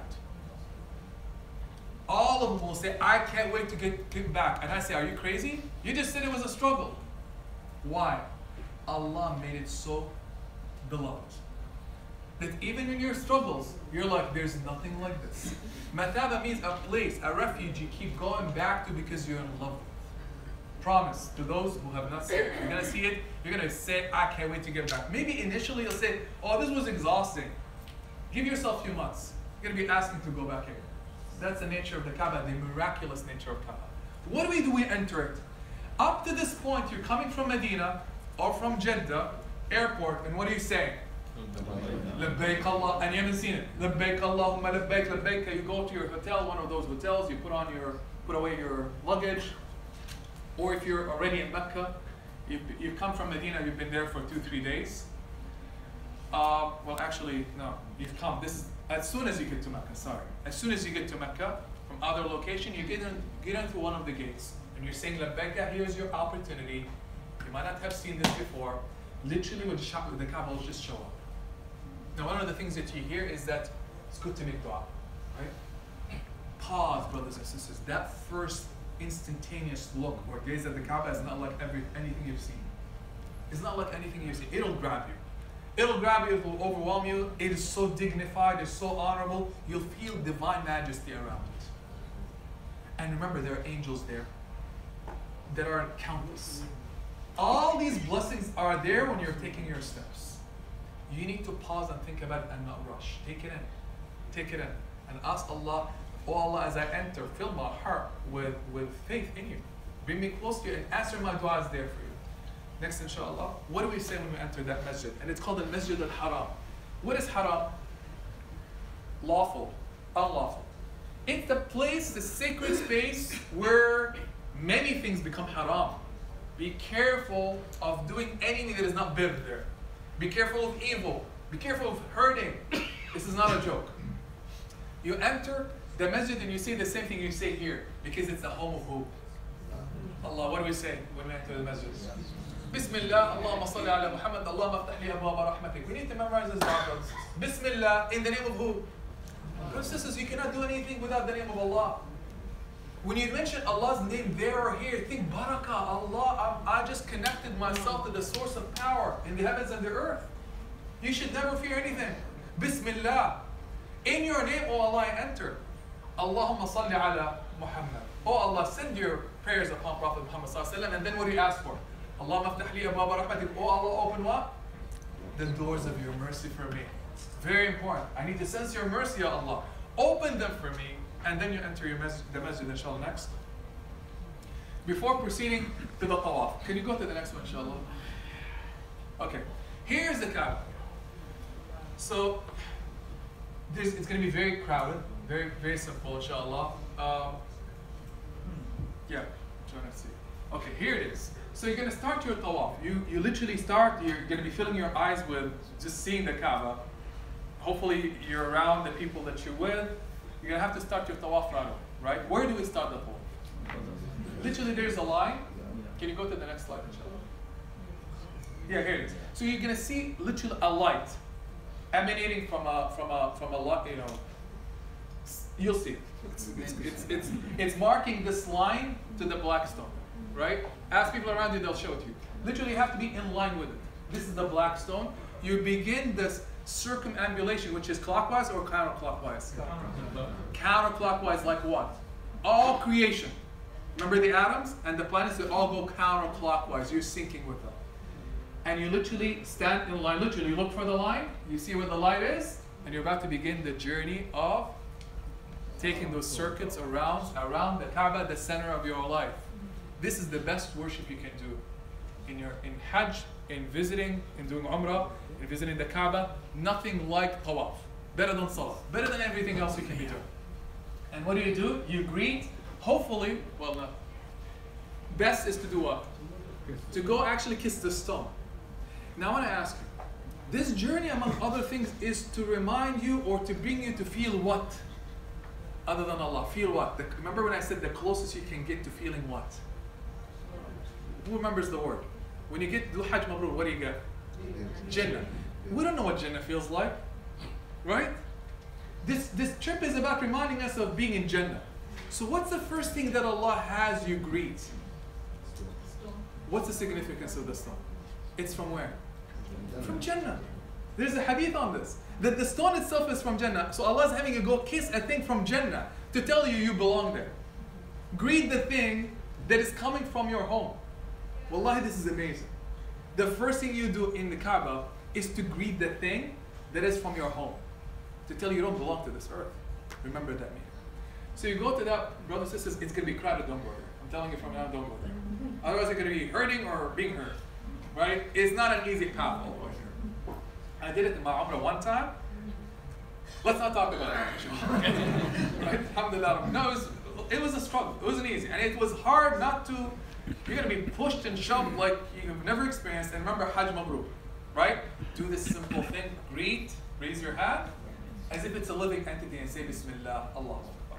You began your circus 7 times. Find empty spaces. The closer you are to the Kaaba, the easier, clearly, but the more crowded. Cling onto others, inshallah. What do we do in the circuits, in the 7 rounds? What do we do? Open books and start reading. You can do this. You can do anything. You can talk. You don't even have to mention Allah's name. And it's still valid. Is this what we're supposed to do? Brothers and sisters, there's nothing better than du'as from the bottom of your heart. And dhikr of Allah and Quran. Just mention Allah's name. Make a lot of dua. Don't busy yourself with reading things you do not understand. Allah's looking at your heart. Just plead with Allah all the du'as. All the things, all the dreams and the wishes you're carrying with you, say them here. With trust in Allah, Allah's looking at you. One more thing. As you go around the 7, you need to remember the following.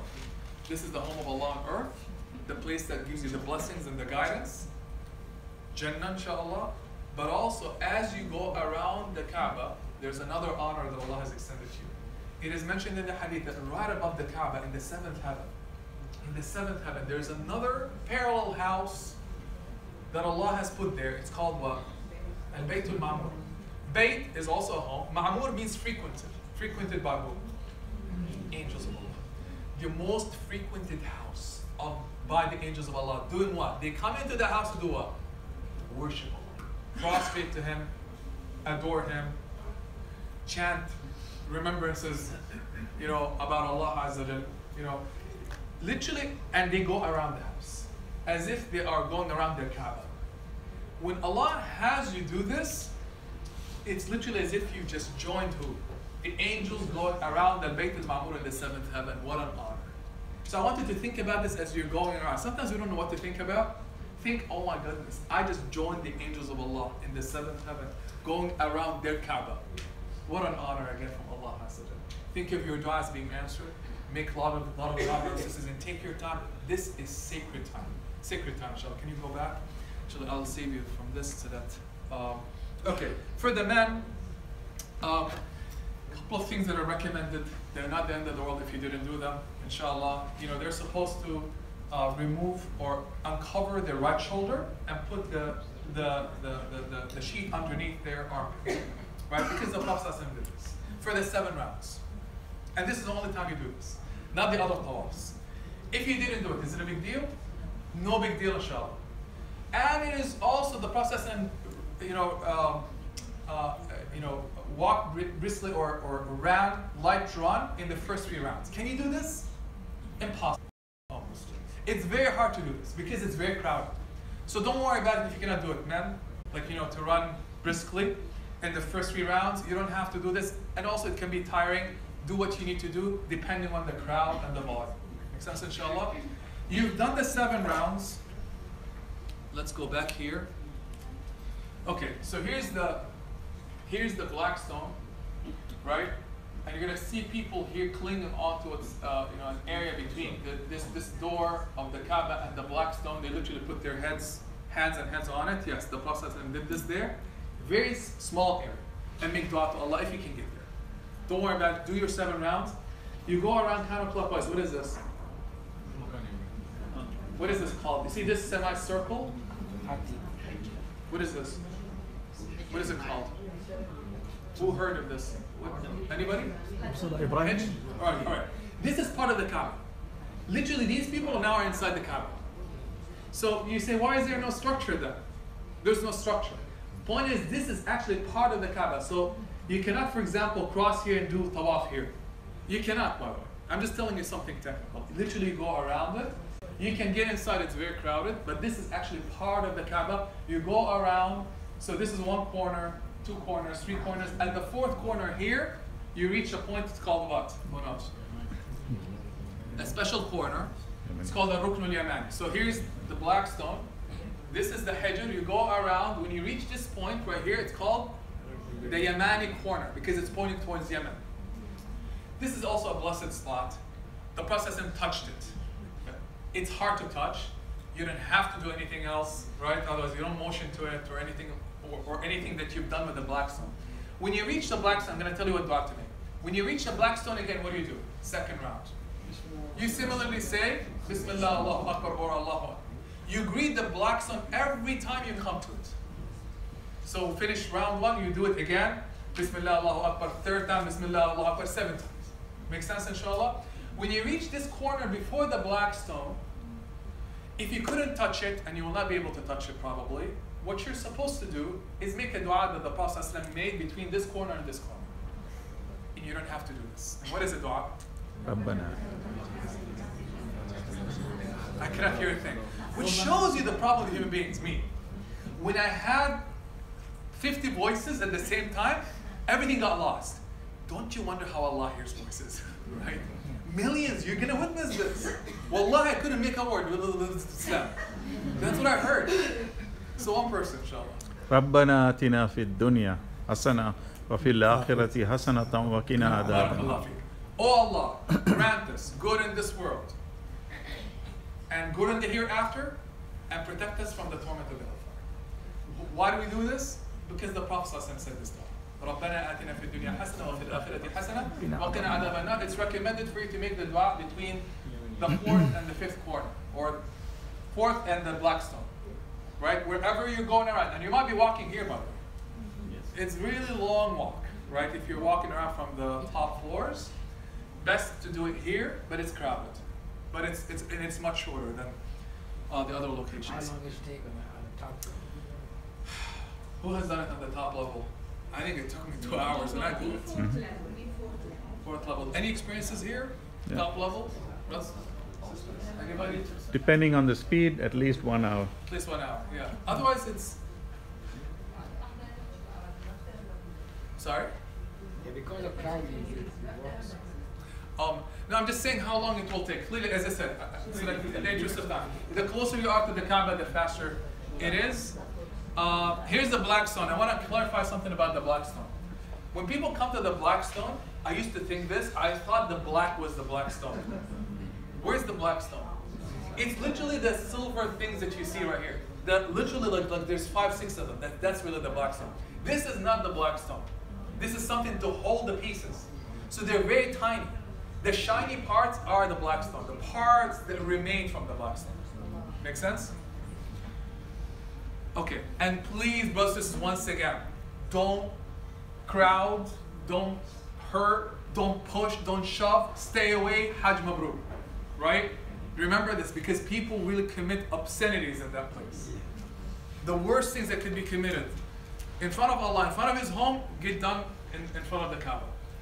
The black stone, excuse me. Okay, so I'm gonna skip this part. When you're done with the 7 rounds, what do? Pray 2 rakahs. Fire. Right? Which are the behind where? The station of Ibrahim. So this is the station of Ibrahim right here. And within it, in case you've never seen this, are traces of his feet, his footsteps. He used to put them there so that he can build the Kaaba. Very simple. Why do we do this? Why do we pray behind it? To remember why we're there.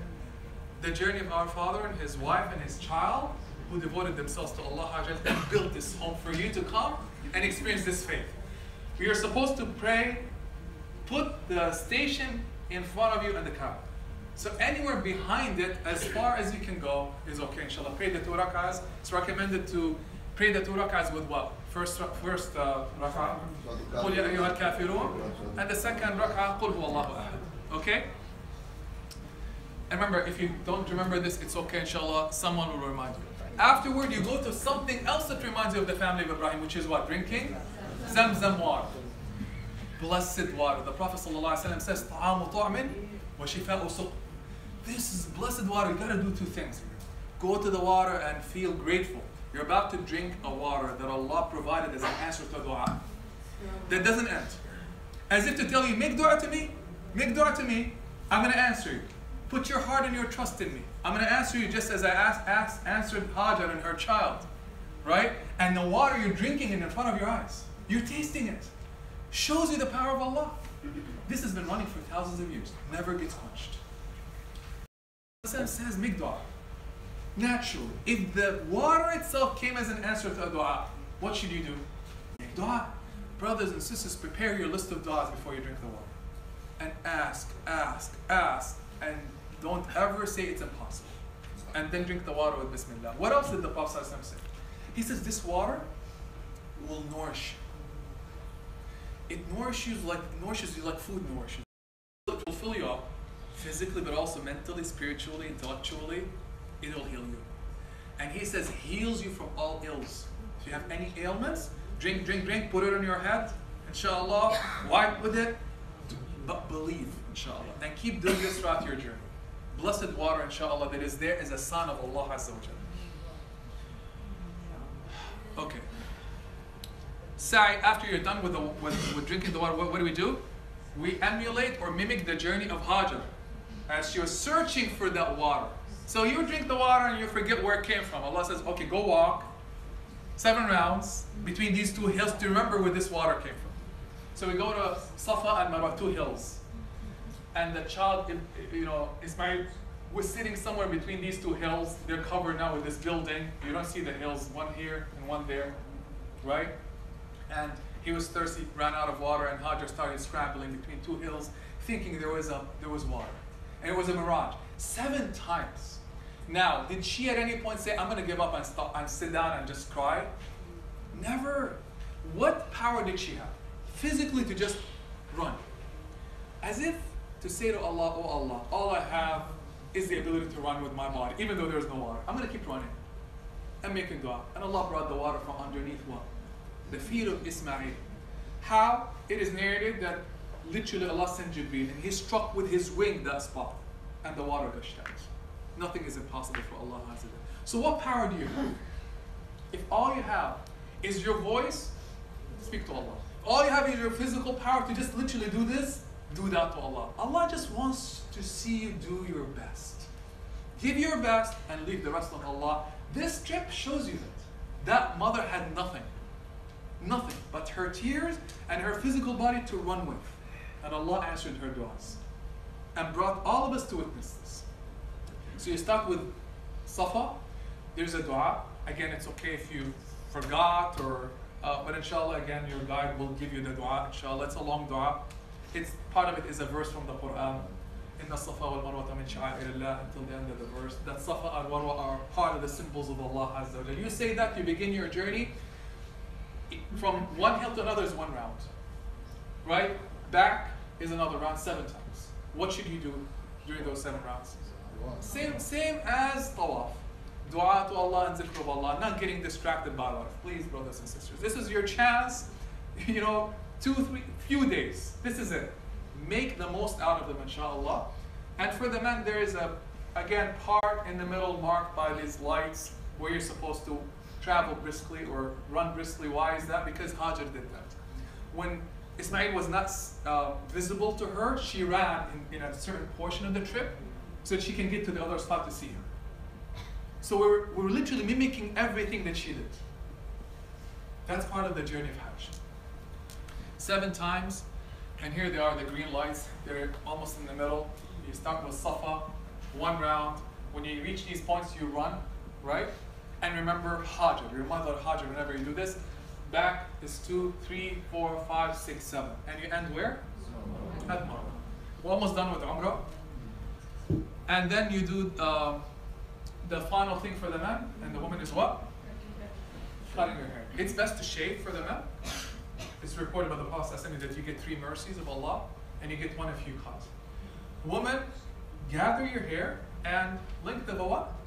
Fingertip. Go back to your hotel, have somebody else do it for you. Versus, you don't have to do it there, right? And don't do it there. Don't expose your hair. In a place where no one can see you, preferably in your hotel room, inshallah. Why do we do this? But what's the thing that we're proudest of? Hair. It's a symbol of your beauty, differentiation, uniqueness. You're so proud of it. You're saying, oh Allah, even this hair, I'll give it up for you. Right? All to get close to you. That's the reason we do it. Otherwise, you're going to be asking, why am I cutting my hair? Right? And make a good haircut. Like some men think I can cut from here, come a little bit here, try to play really interesting, these loopholes, right? It doesn't work. Cut hair, like you have a normal haircut. If you're deciding not to shave, have a normal haircut from every place in your head, inshallah, and be happy that you're doing it. Every hair that is going to go away is going to witness for you. Oh, he's giving me up for Allah, giving me up for Allah, giving me up for Allah Azza wa Jalla. Stay in Mecca, one of the blessings of Mecca. Each salah is worth 100,000. 100,000. Remember this, 100,000 salahs. Equivalent to 55 years. 1 rak'ah. It's as if you've been doing it for 55 years. What generosity could there be like the generosity of Allah?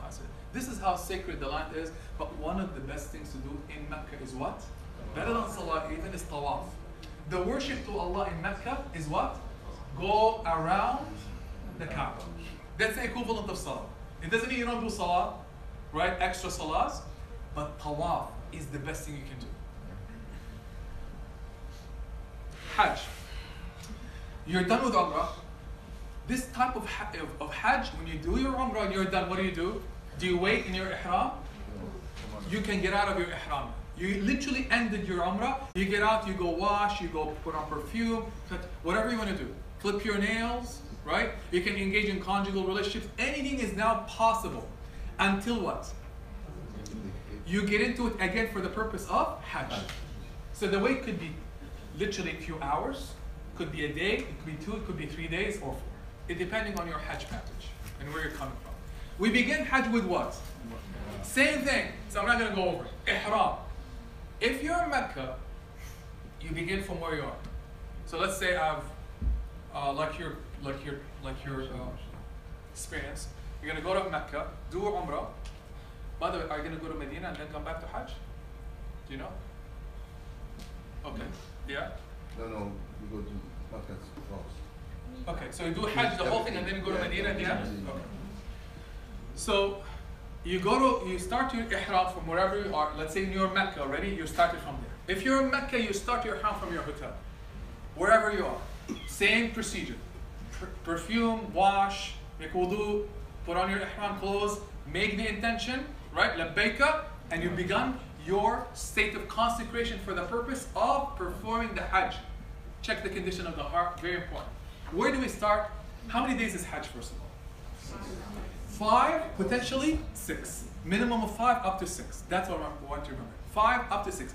The hard days are really the first 2 days. This is it. The rest are easy. Days 4, 3, 4, actually 3 days. Those are really the ones that, when I say hard, they involve a lot of work. Especially days 2 and 3. Days 2 and 3 involve a lot of work, especially day 3, day 8. But then 4, 5, and 6 are easy. So you're looking at literally a couple of days of hardship, right? The rest, inshallah, are very doable. 8th day of the Hajj is when we start. We started in an unusual place. So let's go there, inshallah. Next, inshallah.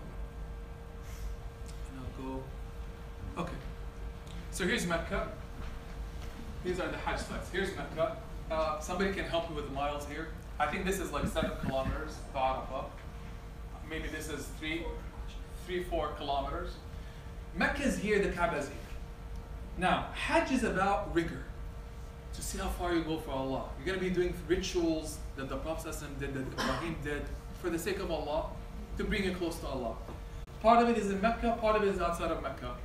Right? It's going to be involving a lot of walking and waiting. The major day of Hajj is what? It's called Arafah. But there's something called Rukn. Rukn is something that is obligatory upon you to do in Hajj. And if you don't do it, you have no Hajj. Ihram is one of them. If you don't have Ihram, you're in trouble. Which is an intention. And saying Labbaika. If you don't do this, you're going to have to go back to the starting point. You cannot have Hajj without Ihram. That's easy. Second is what? Arafah. Arafah, brothers and sisters, you cannot not have Arafah. You cannot skip that day. There are parts of this Hajj that you can skip. And all you have to do is slaughter a sheep and you're okay. Right? But you cannot skip what? Arafah. The build-up is Arafah. What do we do in Arafah? I'm going to talk about it. You literally just stand there and make dua the whole day. Because the Hajj is about what? Learning how to talk to Allah and make dua. True? To get you to go to Arafah, do you just, like, if I'm on a race, you know, who's heard about Usain Bolt? Yeah. Oh, he was in trouble. Yes. 10 years later, his glory just fell apart because he what? Lost the race. Right? And he said, I'm getting older. I'm getting slower every day. Right? Some people get into races and they don't do what? Warm up. The major race is happening here. The whole thing is about Arafah. So do you think Allah's going to take you out of Umrah and just throw you in Arafah? What do you think? You tell me. You have to prepare. Mecca is distracted. What's in Mecca? Oh, if you're in one of those hotels, what's in the hotel? On the way to the Kaaba? Oh my goodness, you're going to see things glittering. Right? Food, inviting you to come and eat. All kinds of merchandise that will ensure you don't leave the hotel. Right? You know what I'm talking about. It's very distracting. Are you really going to be ready for Arafah, having hung out on the mall? You cannot. So what does Allah do to you? Dedicates a whole day for you to go outside of Mecca in a place where there's nothing but a tent. So that you can spend it doing what? Thinking about my race tomorrow. Make sense? That's why we go to Mina. Outside of Mecca, to be away from all the distractions in the world. To get you in a spiritual state for your day, the greatest day of your life, which is the day of Arafah. That's why the Hajj after Ihram begins with what?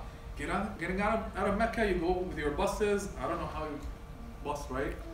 They'll take you to your tents, and you have a designated tent. You get into it. There's nothing there but your pillow and your sheets, and you sit there to worship Allah and remember Him and do dhikr and dua. That's what you're supposed to do that day. So for those playing games, you know, chess and cards and hanging out, they're missing out on the point of Mina. Mina is to get you decluttered so that you can receive the mercies of Allah on Arafah. So if you don't do any of this on the first day of Hajj, you miss the point. So we go to Mina, spend the day there, and then the 9th day, we go where? Travel to Arafah on the 9th. That's the day before Eid, to spend the day with Allah making dua, and then we go back to Mecca. SubhanAllah. And I'll talk to you about the wisdom of this whole circle, inshallah. Here's Hajj in summary. We started with Ihram wherever you are in Mecca, right? In one of the hotels, you start your Ihram. Excuse me. Actually, Tawaf we're going to do at the end. This is not one, this is Hajj. You go to Mina on the first day of Hajj, right? Spend the day, which is the 8th day of the Hijjah. You spend now, actually I'm going to talk about some of these things. Let me just summarize it first. Yeah, exactly. And then after this, on the 9th day, you go to Arafah. We spend the day there. At night, after Maghrib, we go back to Mecca, passing through Muzdalifah. We spend the night there, and then we go back to Mecca. This is just a quick summary. I'm going to go over the details. Mina. As I said, on the 8th day of the Hijjah, we go to Mina to spend the time reflecting on the greatest day of our lives and our du'as. We pray, depending on when you arrive there. Pray Dhuhr, Maghrib, Isha, in their times, but you shorten the 4 sutus. Don't worry about the technical things right now, but the whole point of the day is to remember Allah Azza wa Jalla. Arafah. You get up in the morning after Fajr, brothers and sisters, and the buses start taking off to go where? Arafah. This is it. And what do you say? We're making Talbiyah to Allah, right? So you gotta be saying Labbaika, Labbaika, Labbaika, here I come. You're gonna go into this plain field, you arrive in Arafah. Anywhere I remember we arrived shortly before Dhuhr time, right? Because it's gonna be hours of waiting, tons of buses, millions of people flocking this area, open valley. Small correction. Please. There's no more buses. No more buses. Ooh. Not train. I'm really behind it. 10 years later, alhamdulillah, we have a system better. So what do we have? Trains. Can you walk? Can you walk? I don't think so. You can walk, but it's long distance. So also you need to be with your group, right? You need to be with your group, so that because you can easily get lost, right? So you arrive there. They're going to be tents, just as in Mina. You get into your tents. Don't get distracted. What's your job that day? Make dua to Allah Azza wa Jalla. Prepare your list of du'as. This is the greatest day, literally, in your life, brothers and sisters. I'm going to talk to you about what the Prophet ﷺ mentioned. He said, there is no day in which Allah frees more slaves of his from the fire of the day, from the fire of the hellfire than the day of Arafah. And it's a day in which he draws near, praises his servants before his angels, saying, what do they see? Literally, brothers and sisters, the Prophet ﷺ is saying this. Allah does not free more souls from the hellfire than on this day. He's literally looking to forgive people. Who is going to be yearning to Allah saying, Allah, free me from the hellfire, give me Jannah. This is the day. So he frees more people that day. It is also reported by the Prophet ﷺ that Allah draws near, comes down to the 7th heaven, and he's so happy with his servants, literally going to be seeing yourself with millions. Arms outstretched, tears rolling, people pleading for everything you can imagine. All voices coming to Allah at the same time. Can you imagine the power of that? And Allah answering all of them. And Allah's looking at all of those hearts, and you're one of them, you a simple, humble creature of Allah, invited to that place to ask Allah so that He can give you. So Allah's drawing near, comes down to the 7th heaven, and He says to His angels, look at my servants. They've come to me disheveled, faces covered with dust. That's your condition. You're so fatigued by day 2 already. And you're broken, and wallah, I've seen people literally, they couldn't even make, they cannot make dua, they're literally like laying down making dua from the exhaustion.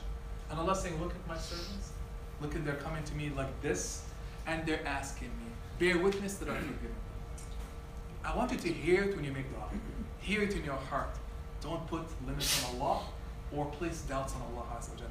And expect the greatest thing that Allah can give you that day is pardon from the hellfire and Jannah. And to answer your du'as, inshallah. What else happens on that day? The Prophet ﷺ says, this is a day in which the shaitan is more belittled and disgraced than any other day. Why? Because he failed. He's trying to get you away from Allah. And he's trying to take your hope in Allah. Right? This is the day of the greatest hope. Right? So the shaitan feels awful that day that all these millions are making dua to Allah and they're going to be pardoned by Allah. He doesn't want you to be pardoned. And the thing that can stand between you and the pardon of Allah is your doubts. Doubts. That's it.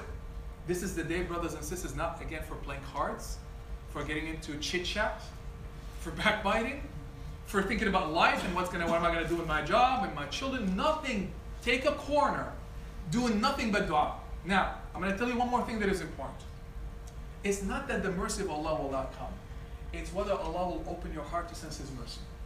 Now, one of the greatest blessings of that day is that Allah will make you shed a tear. You know when you feel so loved, you'll feel the goosebumps and you'll start to cry. That's what you're waiting for. It can take hours. And I've had so many conversations about this with others before going to Hajj. Some people take it for granted. They think they're just going to go there, make dua, you're going to feel great. It's not going to happen. Guaranteed, brothers and sisters, most people will tell you, they'll start making dua at 12, 1 o'clock, and they're not feeling it. You know when you make dua and you don't feel anything? It can be happening for hours. Allah wants to see how far will you go. Brothers and sisters, there's some people who will give up. There's some people who will start crying for not crying, right? Crying for not crying. I remember my experience, 4 o'clock came, because the end of the day is at sunset. Wallahi, I freaked out. I'll never forget, freaked out. It's 4 o'clock, I'm exhausted, I'm not feeling anything in my heart. I was making dua for 2-3 hours, I don't feel anything. I became not just nervous, I honestly got terrified. I came all the way here and I'm not feeling anything in my heart. So there's a group of us and we're all feeling the same way. And there's like 1 hour until Maghrib. So we decided to do something like that maybe it can help us. We made a group dua. And something happened in the group dua. SubhanAllah. I'm not telling you to go make group dua. I'm telling you from my experience. SubhanAllah, brothers and sisters, Allah opened with all of our hearts. I've never seen as many tears from people in my life. It's as if a shower of the mercy of Allah was opened on that group. And this is an experience that many people will tell you. The wait can be so long before Allah opens your heart. So I want you to make dua for that from now. Oh Allah, the day of Arafah, open my heart to feel what? Your mercy and your rahmah. Oh Allah, make me accepted, make my du'as accepted. Don't deprive me on that day. Wallahi, brothers and sisters, this is the moment right here. The day of Arafah. And don't, again, get distracted or busy with anything but Allah and the dua to Allah Azza wa Jalla. The word Arafah itself means to know. Comes from the root word Arafah, to know. So in Arafah, what do? We're learning how to get close to Allah. We're learning about talking to Allah and du'as to Him. It's a day of complete surrender. And one amazing thing that happens in Arafah, things come to a complete stop. Literally, brothers, you're going to see things coming to a complete stop where people do nothing but what? Dua to Allah Azza wa Jalla. We're almost done, inshallah. Muzdalifah, you finish after sunset, you head out to an open field, few miles from Arafah, where the Prophet ﷺ spent the night. It's called Muzdalifah. Brothers and sisters, you're going to be literally sleeping or spending the night under the open sky, on the ground, right, with nothing but few belongings, right? There's no tent, and talk about sacrifice for Allah Azza wa Jalla. And we're supposed to stay here until Fajr time. So you pray Maghrib and Isha there. Some people decide to walk it. Some people will take, again, there are no buses, there's metro. All right, inshallah, your Hajj group will tell you what to do. You get there. Similarly, brothers and sisters, spend it in gratitude that Allah has made you complete the ritual of Arafah. Right? And looking forward to the Eid day. The following day will be Eid day, the day of the greatest rituals to Allah Azza or the most rituals to Allah Azza wa Jal. This is also the part where people collect their pebbles. You're not supposed to, you don't have to, but there's a lot of pebbles there. You collect enough pebbles to throw the jamarat, right? So we're going to be performing the jamarat or throwing at the jamarat on the day of Eid and the 3 subsequent days. The 3 subsequent days. How many do you collect? 70 pebbles, small pea-sized pebbles. Inshallah, put them in a bag. Make sure you take something you can put them into. Inshallah, we're going to be using those. This is again a place to collect them. One of the amazing things about Muzdalifah is that literally when you wake up for Fajr, if you get any sleep, you get up, brothers and sisters. I can never forget that moment. You literally get up. I got up around 3 o'clock in the morning. I looked around, and it's like a sea of white sheets. People literally looking like they're dead. This Hajj is about what? Reminding you of your journey back to Allah. I'll never forget about 4:30, people start getting up to go make wudu. I'm not joking, it felt like people are rising out of their graves. I want you to pay attention to that side, inshallah. Don't miss it. There's no place that will show you what it means to get out of your graves like Muzdalifah. Nothing else. And by the way, don't get lost. And some people think, yeah, I'm going to go to the bathroom, it's right there, I'm going to head out there, and you head out there, it's like, I know exactly where I'm going to come back. I did that. I came out of that stall and like, everything looks the same. Literally. You can easily get lost there. Make sure you know exactly where you're going and where and how to get back to your location, otherwise you can easily get lost. One of the tips is memorize your 10th number in Mina. You can always get there. If you know your 10th number, no worries, inshallah. No matter where you are, you can always get back. 4 things I'm going to go over them quickly, inshallah, wrap up. The 10th of the Hijjah, you rise in the morning, right? Now, you got out of, you got up in Muzdalifah. You're going to now head back where? To Mecca. Do you take them back to their tents or you go back to Mina? So you actually go back to Mina. You're going to head back to Mina. 4 things have to be done on 8th day, right? That, inshallah, as I said, will make that day the busiest. 4 things, inshallah. You're going to have to go to what's called the Aqaba. You heard or seen the throwing of the stones? You're going to go up to Mina, join your group to go to a place called Al-Aqaba Al-Kubra, the big Jamara, right? We're going to be throwing 7 pebbles at the stone that resembles the shaitan. Why do we do this? First of all, to remember who your enemy is. Who's your enemy? Shaitan. Who is it that the shaitan came to try to sway him away from sacrificing his child? Ibrahim. Ibrahim. So you're going to have to go there and remember Ibrahim literally throwing the pebbles at the shaitan saying, no, no, no, but labbaika, labbaika, labbaika. So you throw the stones at that, don't throw it at people's heads, please, inshallah. I mean, it's huge, like you cannot miss it. They made it so convenient. There's no crowding, alhamdulillah. Throw your 7 stones, brothers and sisters, with each of them saying Allahu Akbar, Allahu Akbar, Allahu Akbar. Again, they'll tell you what to say.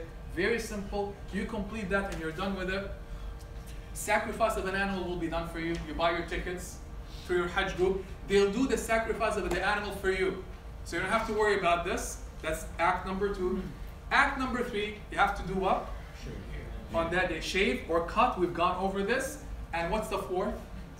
You go back to Mecca to do Tawaf and Sa'i. Exactly what we've done in Umrah. We've talked about the meanings of this. Now, if you couldn't do it that day, you can do it the following. Not a big deal, inshallah. Your Hajj group will guide you, right? But one thing here. Where did we start the journey? In the Kaaba. You've gone to Mina, then Arafah. Hopefully you've been cleansed. You've felt newly born. You've gone back to Muzdalifah, spent the night like the dead. Where do you go back? Kaaba. The starting point, the middle point, the end point. Allah, Allah, Allah. As if Allah put you on that journey, cleansed you, made you worthy of coming back and seeing His Kaaba again. Throughout the journey, please keep saying, oh Allah, make me worthy of seeing your Kaaba again.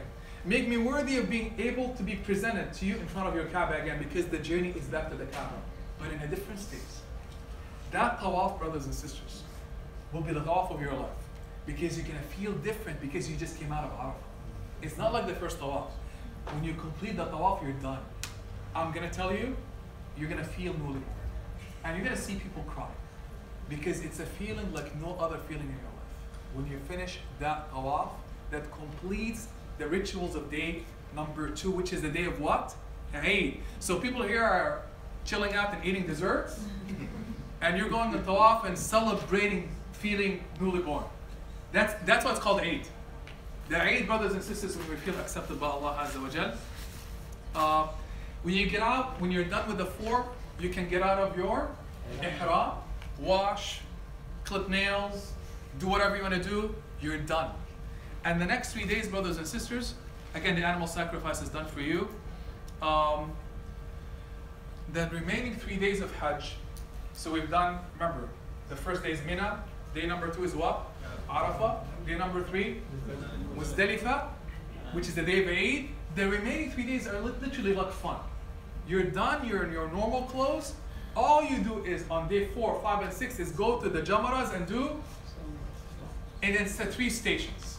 So you do not just 7 at one station, the small one, then you go to the next one, throw 7, then you go to the last one, you throw 7 with your group, inshallah. Very simple. It doesn't take time. Your tents are going to be actually around it, close to it, right?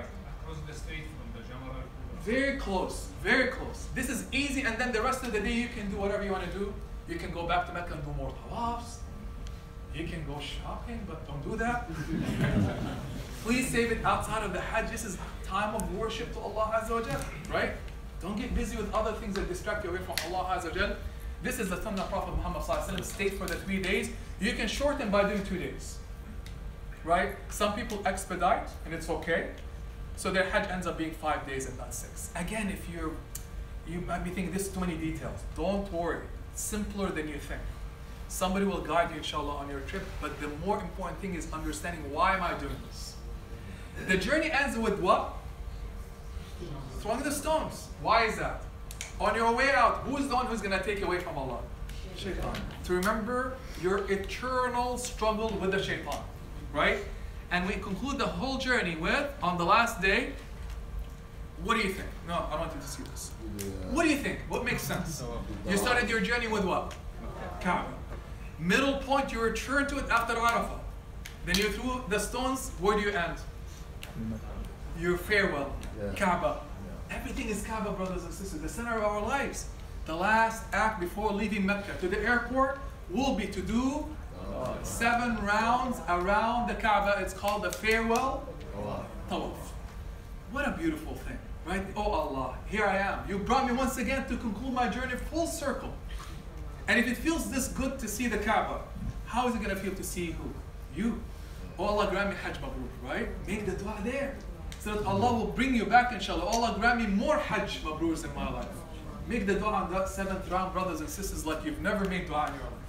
And then leave on that note, inshallah, back out to the airport.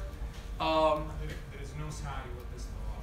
There's no sa'i, jazakallah khair. So the sa'i was done after the middle, right, tawaf, or in Umrah, but not in this one, right? You just do your tawafs and leaves. And inshallah, visiting, I didn't have a chance to talk about visiting Medina, inshallah. Blessed thing, all I want you to know about Medina is the following. Medina, brothers and sisters, literally the Prophet says, has twice the blessings of Mecca. Imagine all we've said about Mecca. He says double the blessings. Make the intention of seeing who, visiting who? Visiting the grave of Prophet Muhammad sallallahu alaihi wasallam. There's nothing like it. I'm going to just spend a minute on it. So inshallah, brothers and sisters, enter the same thing. When I said when we visited the Kaaba, it's a journey that reminds you about Jannah. So what's the first thing we did? Kiss or greet something from Jannah. In Medina, you're going to be literally seeing and feeling things from Jannah. What are they? Who can tell me quickly? Rawda. There's a part in the masjid, literally an area marked by green carpet, that the Prophet ﷺ says it's a garden from paradise. Literally, you're in it, you just don't see it, you're in Jannah. It's not symbolic. You're literally in Jannah, you just don't see it. If Allah was to remove the veil from your eyes, you'll literally see greenery of Jannah. You'll see angels of Jannah. We just cannot see it physically, but you're in it. Right? Extraordinary. The mountains of Uhud are from Jannah. And you have the grave of Prophet Muhammad sallallahu alaihi wasallam. Literally in Jannah. Right? So the best thing you can do there is visit the grave of Prophet Muhammad sallallahu alaihi wasallam. Here it is. I'm going to conclude with this, inshallah. You literally, people are walking from here. This is the gate. There's this hole, 3 holes. This hole, behind it is whose grave? Prophet Muhammad sallallahu alaihi wasallam. Then the next hole, Abu Bakr, and then Umar. So what do? You're walking. How should you walk? Reverence. Brothers and sisters, you'll see the verse on the top. When you talk to the Prophet sallallahu alaihi wasallam, lower your head and have reverence and respect. Be careful not to make noise there. Right? He's not dead, he's alive listening to you.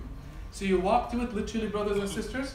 You turn to it and you say, Assalamu alaikum. Very simple. If you cannot remember anything, Assalamu alaikum ya Rasul. Oh, Prophet of Allah, Assalamu alaikum.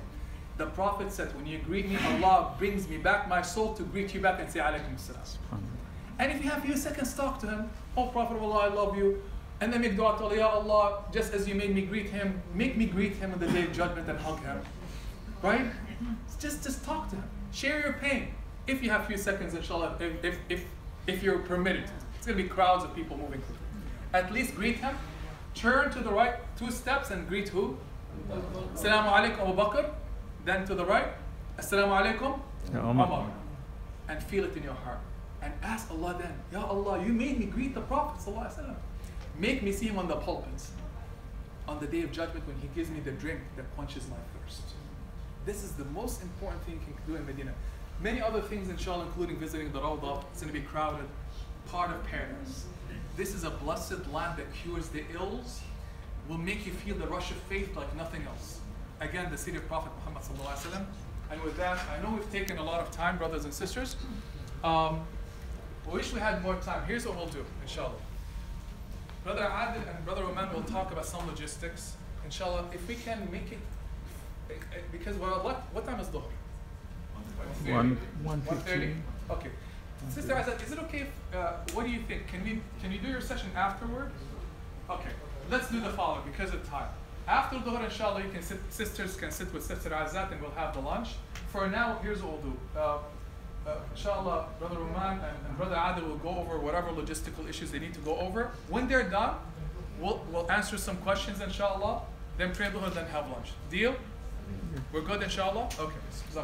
Brother Tarif covered most of 99% of the whole trip, so we thank Brother Tarif for his time. We really appreciate you, Brother Tarif.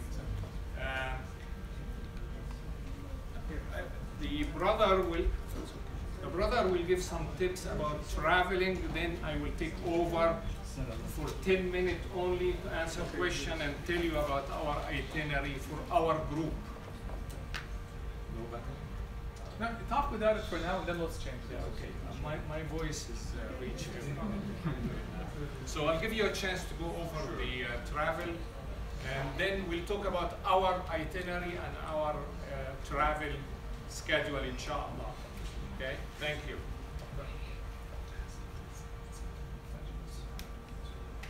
Assalamu alaikum, everyone. Welcome to the Hajj seminar. So I tried to put some travel tips. I know Brother Tarif, and thank you for the spiritual and journey that we are about to take. And may Allah accept us, our journey. So first of all, I want to talk about some documents. I know the 2 groups that he's going to provide some more details. So one of the things is to keep the passport. You know the passport will be taken over by your tour once you go through immigration. Keep your passport copies in different places. Yeah, take the passport copies. Make sure you put the passport copies in different places. This slide deck will be provided to you once you put your email. I'm sorry, not many people can see it. The immunization, meningitis is required. Make a copy. It's going to be attached to your passport. Make a separate copy. Because sometimes they'll ask you in Saudi when you go and land. Thank you.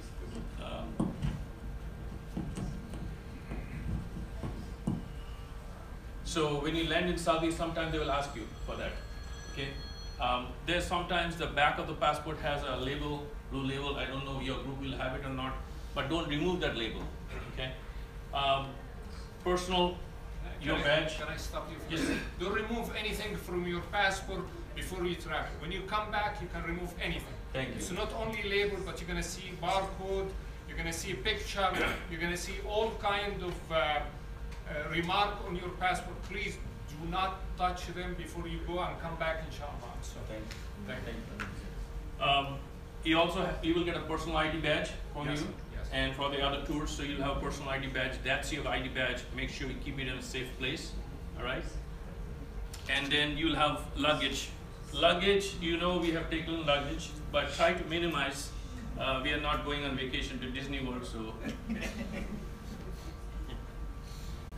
SIM card, I know you will probably go over the SIM card. Before the SIM card was available, now because of security requirements in Saudi Arabia, personally you have to get the SIM card from there or the operator will arrange them in Saudi Arabia. You have to have security things for it. So now they require a government issue ID or fingerprinting to get a SIM card in Saudi. You can talk to your carriers out here. T-Mobile, Sultan Bhai mentioned that T-Mobile has economical rates for calling into US. And also, you have roaming plans with other carriers because you want to be in touch with family, you have kids. Can I stop you again? Yes. I'm so sorry. Okay. No, it's okay. The SIM card became in Saudi Arabia a big security problem. And it's very hard to get. And if you want to get it, you have to stay online for about 1 hour to half an hour to put your finger and to see a copy of your passport, and then they will give you a SIM card. It's about 2-3 hour waste. So it's better, like he said, to get in touch with your carrier. I have T-Mobile, and I pay them 20 cents per minute calling out or receiving call. So it's much easier. So AT&T have a program, Verizon had a program. It's better to do it from here before you travel, so call your carrier. Yes? Just if anybody has AT&T, it's $40. $40 Only AT&T. $40 for a month. You can call your Very good. AT&T number. That I need the international roaming. It's $40 includes 250 megabyte of data, and every call back and forth is 25 cents. for Very good. AT&T. Thank you. So that's all these what I've tried to put together to make our journey easier. Also, you have to, if you put a SIM card, you know you have to have a GSM phone. It has to be unlocked as well. Yes. All right. The other important thing I tried to think about is hydration, right? If you look at the current temperature, it's 120 degrees Fahrenheit, right? So you want to take some hydration, powder things, and I'll talk about some water bottles and other things. You want to hydrate yourself as much as possible. Eat light. There's a big buffet in the hotel. I'm sure there's going to be plenty of food, but we are not there to eat food, right? Make sure that you hydrate yourself and take some hydration packets with you, okay? Those are all available in Amazon, or there's some mandatory vaccines. Meningitis is one of them. The other recommended ones I thought about was flu, in case it's available. I checked with my doctor right now, it's not. So, but if you can get hold of it, you can take it. Pneumonia is the other one. And I put some other recommended vaccines if you have not taken them. Pneumonia one, it's for certain age. So keep that in mind. It's not for everyone, not for the young generation. It's for us only. 40-something, right? Quick thing on, I don't have to go through the list, I'm just putting this slide out from antibiotics. Take some medication with you. You don't want to go to a pharmacy out there looking for medication. If you're diabetic, like I am, I'm taking my diabetic medicine. Take your medication with you. Take some pain medicine, some, like Bengay, some medicine for your sports cream, things like that. Anti-diarrheal, those kind of standard medicines are there. Again, list of all medicines. I recommended a fresh towel. You're in 3 million people in a train station. You heard about a train station. It's pretty crowded. Get an unscented fresh towel pack. Refresh yourself. You have a towel for, nowadays they have these sports towels that you can just rinse it yourself, put it on your shoulder, cool yourself. Can I add something to the Yes. medicine, please? I'm standing up this way, so. Why don't you stand up completely? It's easier, that's what I said. I don't want to hit the wall. Okay, speaking of medicine, please, 1 year we have a brother from ICM traveling with us, and he put his medicine on his suitcase. We arrived in Jeddah and the suitcase is lost. And I advise my client all the time, have the medicine in your handbag with you all the time. Any important stuff, keep it with you. The suitcase is for clothes, for other stuff, but the medicine, it's in your hand all the time.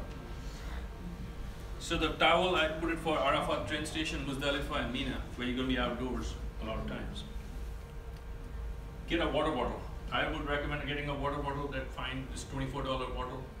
You can put some ice in there, keep it cool. Then also from your plane, and I'll talk about that, to your hotel, it could be a 6-hour journey. You're thinking you're in Dallas airport and you're out. It's not that. So fill up the water bottle in the plane, so you have some water to drink. You're not in Hajj terminal with millions of people, right? so you have time to get the water and hydration. How long is it from Jeddah to Medina? I'm sorry to interrupt again. That's if you're going to Jeddah first. But our group is going to Medina first. So that the trip between the airport and the hotel in Medina is maximum half an hour, inshallah. That's a different, I just talking about. Also the voltage, you're taking, your chargers, make sure voltage is different, right? So it's 220, it's 110. You have a adapter, all those things you have to get. Also, I would recommend a power bank for your phone. I want to get my phone charged in Mina. Guess what? There's 1 or 2 outlets, and there are 100 people trying to charge their phone. Get a power bank so you can charge up your phone. You want to be on, talk to your children, talk to someone, to your spouse, because you're in different camps. Get a power bank. So I put a 20,000 power banks, so at least load up an iPhone 8 times. Laptops I would not recommend. We are here to pray to Allah and not. Quick tips on wearing some light clothes and keeping some plastic bags, taking some energy bars. Buy some energy bars so you can put in your backpack. Everybody will have usually a backpack. Put some backpacks. And patience. We all talked about patience. Patience is our best friend. Okay, we have 3 million people. We've been invited to our house of Allah. Let's make sure that we know that you're in His house. And as I said, the journey from the hotel, in your case, you're going to Medina, but a lot of us, we are going to Mecca. Mecca to the Hajj terminal, from the Hajj terminal to the hotel could be 6 hours.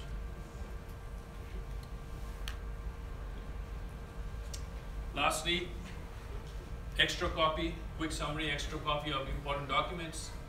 Keep fit. Right now, we can walk up to 20 miles. So for those of us, including myself, who don't hit the gym, let's just walk around and get a feel for it. Okay. The other thing is pack essentials, that I said on the carry-on bag. Know that toilet facilities are limited, right? Especially in the terminals. Eat light. And also people who are going in a VIP package, don't expect too much. Okay, you're paid VIP, that's fine. But there's millions of other people who are coming out there.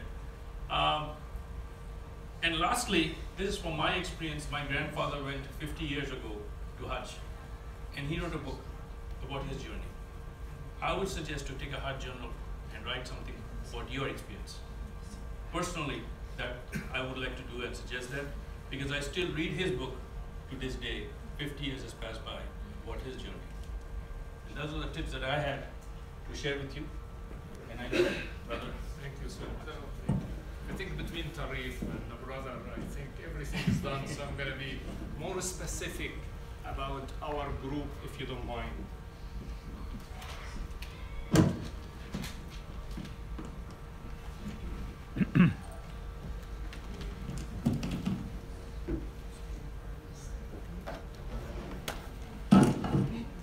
I remember everything by heart, so I don't have to go, so I know.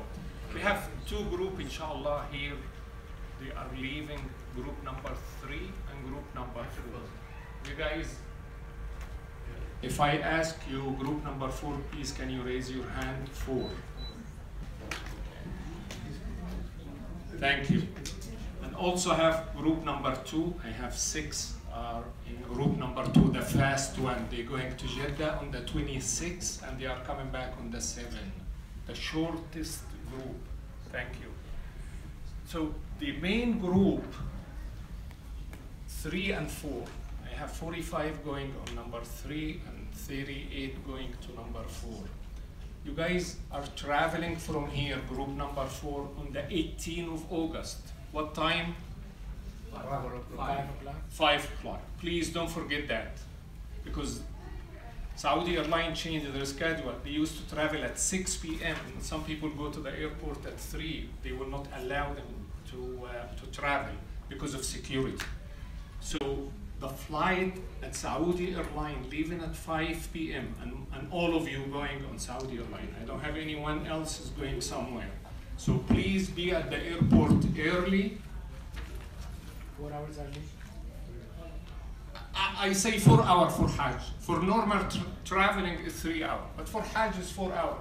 sometimes they don't give us seat assignment, so you need to go early and tell them, hey, I need to sit beside my wife, so please give me 2 seats together, inshallah, and the flight is full. 300 and some seat full on the 18th and full on the 22nd. So program 4 is leaving on the 18th, inshallah. You're traveling from here, I'm gonna take you step by step as much as I can. And if you have any comment or question after that for group 4, you can ask me. You're traveling from here on the 18th, inshallah, from Washington, Dallas. If you are from New York, you're traveling on the 17th, but most of us from Washington. You are arriving in Jeddah, group number 4. You're arriving in Jeddah. You're gonna go out after the immigration. Don't go out the airport completely to the Hajj tent outside. Stay inside the airport. And I have a group leader here, Brother Kumar. Please stand up so that they can see you and they can follow you. When you arrive, when you arrive at the airport in Jeddah, follow Brother Kumar. He will take you from one gate to another, and you sit there for 4 hours, I believe so, and then you will take a flight to Medina. 1 hour flight to Medina only. Once you arrive to Medina, inshallah, you will see me waiting outside the airport for your arrival. Inshallah, when you arrive to Medina, you will see me and you will see a staff of 14 people there waiting for you to welcome you and take you by a bus to your hotel in Medina. The hotel in Medina, it's about less than half an hour, inshallah. Inshallah. You stay in Medina 4 nights. And we have an Imam Karim Abu Zaid will be there. The first day you will not have a meeting, but the second day after Asr, inshallah, you will meet with Imam Karim Abu Zaid. Bi-iznillah. We'll give you an instruction, tell you how to do the visit to Prophet Muhammad Mosque, to the Rawda Sharifa, and we'll have that Imam with us the whole trip, bi-iznillah. Once you finish your and we'll take you to the sightseeing, to the historical area in Medina, bi-iznillah. One day we'll take you to the historical area in Medina. Once we finish those 4 days, at certain time we tell you, we'll have the bus ready for you and you are going to Mecca. At that night, before we travel, you have a meeting with Brother Karim Abu Zaid, our Imam, to tell you how we're going to do your Umrah arrival. Inshallah, we'll give you all the instruction for the Umrah the day before. And then we'll leave around lunchtime, inshallah, to go to Mecca. Once we go to Mecca, we'll give you your room at the hotel. It should be Swiss hotel, inshallah. If it's not Swiss hotel, usually the company we've been dealing with for 25 years in Saudi Arabia, they upgrade us to a better hotel. Swiss hotel is 5-star hotel, it's excellent hotel. Sometimes they upgrade us to the Fairmont hotel. So you expect Swiss, not less than Swiss or higher, which is Fairmont, inshallah. Your group is the lucky group. You're gonna stay there 7 nights in Mecca. 7 nights in Mecca, inshallah. So whoever choose that group have plenty time to go and visit the Kaaba, to do Tawaf, to do Umrah. You have plenty of time to do that, inshallah. Now, when the time comes to go to Mina, Yawm al-Tarwiyah, we'll bring the buses beside your hotel and we'll take you to your tent in Mina, inshallah. You stay in Mina 1 night, the day of Tarwiyah, and the following day we take you by the train to Arafah and to Muzdalifah, and what Brother Tarif said, the whole trip, Arafah and Muzdalifah, bring you back to do the Jamar al-Kubra, to cut your hair, to do the sacrifice during the day. The night time we'll have our buses to take you to do Tawaf al-Hajj or Tawaf al-Ifada in Mecca by buses and bring you back bi-iznillah. Okay, and then you will stay 3 days. We do not cut our trip short. We always do what we're supposed to do. We don't do ta'ajjud. Keep that in mind. You will see some of the groups in the tent do only 2 days in Mina. We don't do that. We do the 3 days. So we have to have sabr and patience to finish and complete the Hajj and the manasik the right way. And our Imam doesn't cut anything short. We do the whole trip the right way. So program 4, you're going to Medina 4 nights, Mecca 7 nights, 5 days Mina and Arafat. Then when you finish, we'll take you to Jeddah, inshallah, close to the airport until you go back home safe, biiznillah. Group 3, the same trip. You're leaving here on the 22nd at 5 p.m. You need to be at the airport for our check-in, travel. Don't wait for a group leader. Go to Medina, inshallah. You also are lucky because your flight on the 22nd or the 23rd, because some of you are coming 23rd, coming straight to Medina. You are coming straight to Medina. You are not going to stop in Jeddah and take a domestic flight. No, you're coming straight to Medina. Once you arrive, you will see us waiting for you outside the airport, welcome you, take you to your hotel. And I forgot to mention to you, you are in Zamzam Hotel. It's a brand new hotel. It's very clean, very nice. We opened only last year, and you're going to enjoy it. And some said it's a little bit far for the sister from the Prophet Muhammad Mosque. If you don't want to walk, that hotel had 4 vans can take the sister, not the man, the sister to the door of the sister. Take them there and bring them back. But if you're healthy, I advise you to walk. It's only a 7-minute walk. I did it, I've been doing it for a long time, and you should walk, especially for men. But for sister, if you have your mother or somebody cannot walk that much, use the van going and coming, inshallah. So you're gonna go to Medina 4 nights. We'll bring you by the bus from door to door, from your hotel in Medina to your hotel in Mecca by a bus. And it's our buses, not the government bus, not public bus. It's a private buses. We'll take you back to Mecca, inshallah. When you arrive to Mecca, you do Tawaf al-Qudum and Umrah, and stay in Mecca 4 nights only, not 7 like the other group, 4 nights. So it's 4 Medina, 4 Mecca, 5 days Mina and Arafat, 1 day in Jeddah, and then you come back home, inshallah. Some of you ask me, what should we take with us? This is something private. You need to take your medicine, sunglass, change of clothes for the days you're going to be there. I don't know what else to tell you. In Mina, I'm going to ask you, Mina, it's a desert, and the tent very small and tiny, and we sleep beside each other from one mattress to another, to another, to another. I'm sorry? Yeah, that's it. Okay, I think I don't like microphone. Okay, so the tent in Mina, I advise you, you take a handbag with you for 4 nights. And for sister, please, I have this problem with you every year. You guys, when I say handbag, I get a whole handbag. Land bag. This is the type of handbag, or smaller than that. I know it's not going to be smaller, but let me try.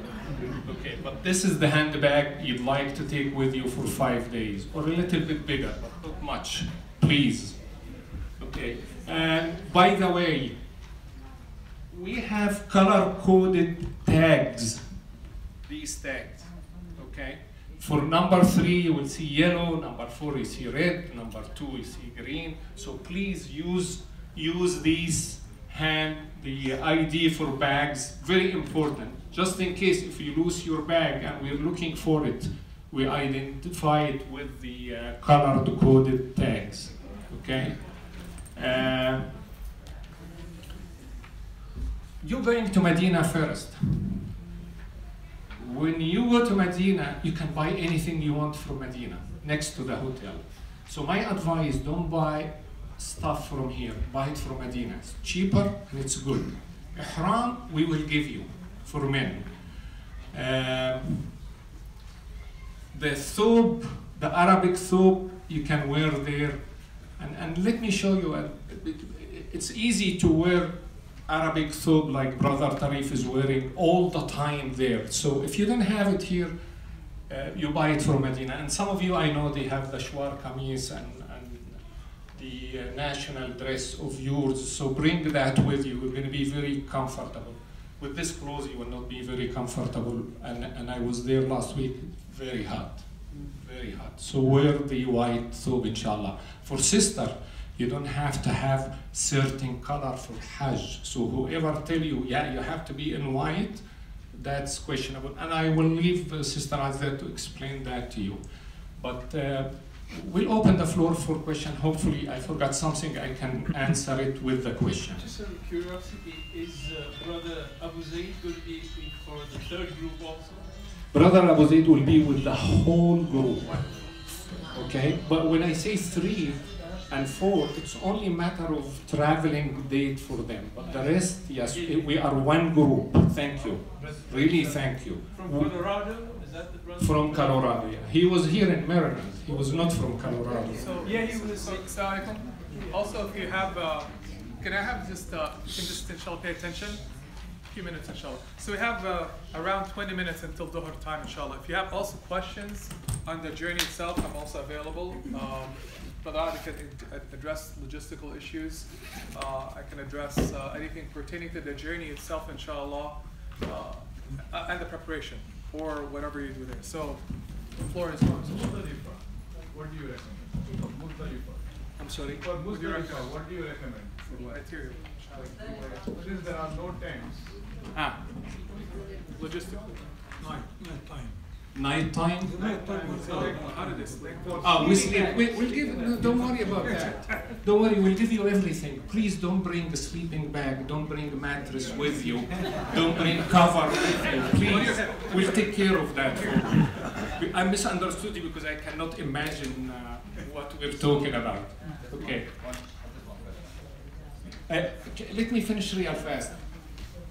Okay, that's the dress, which is Brother Tarif made it easy for me. This is built for your ihram. You can buy it from there very cheap, less than $2. And you need something like this to wear all the time. For sister and brother, buy comfortable, very comfortable, because you're gonna jump from one area to another and you're gonna walk. I'm not gonna scare you. It's a very lovely and nice trip, so I'm not going to scare you, but you're going to walk a lot, okay?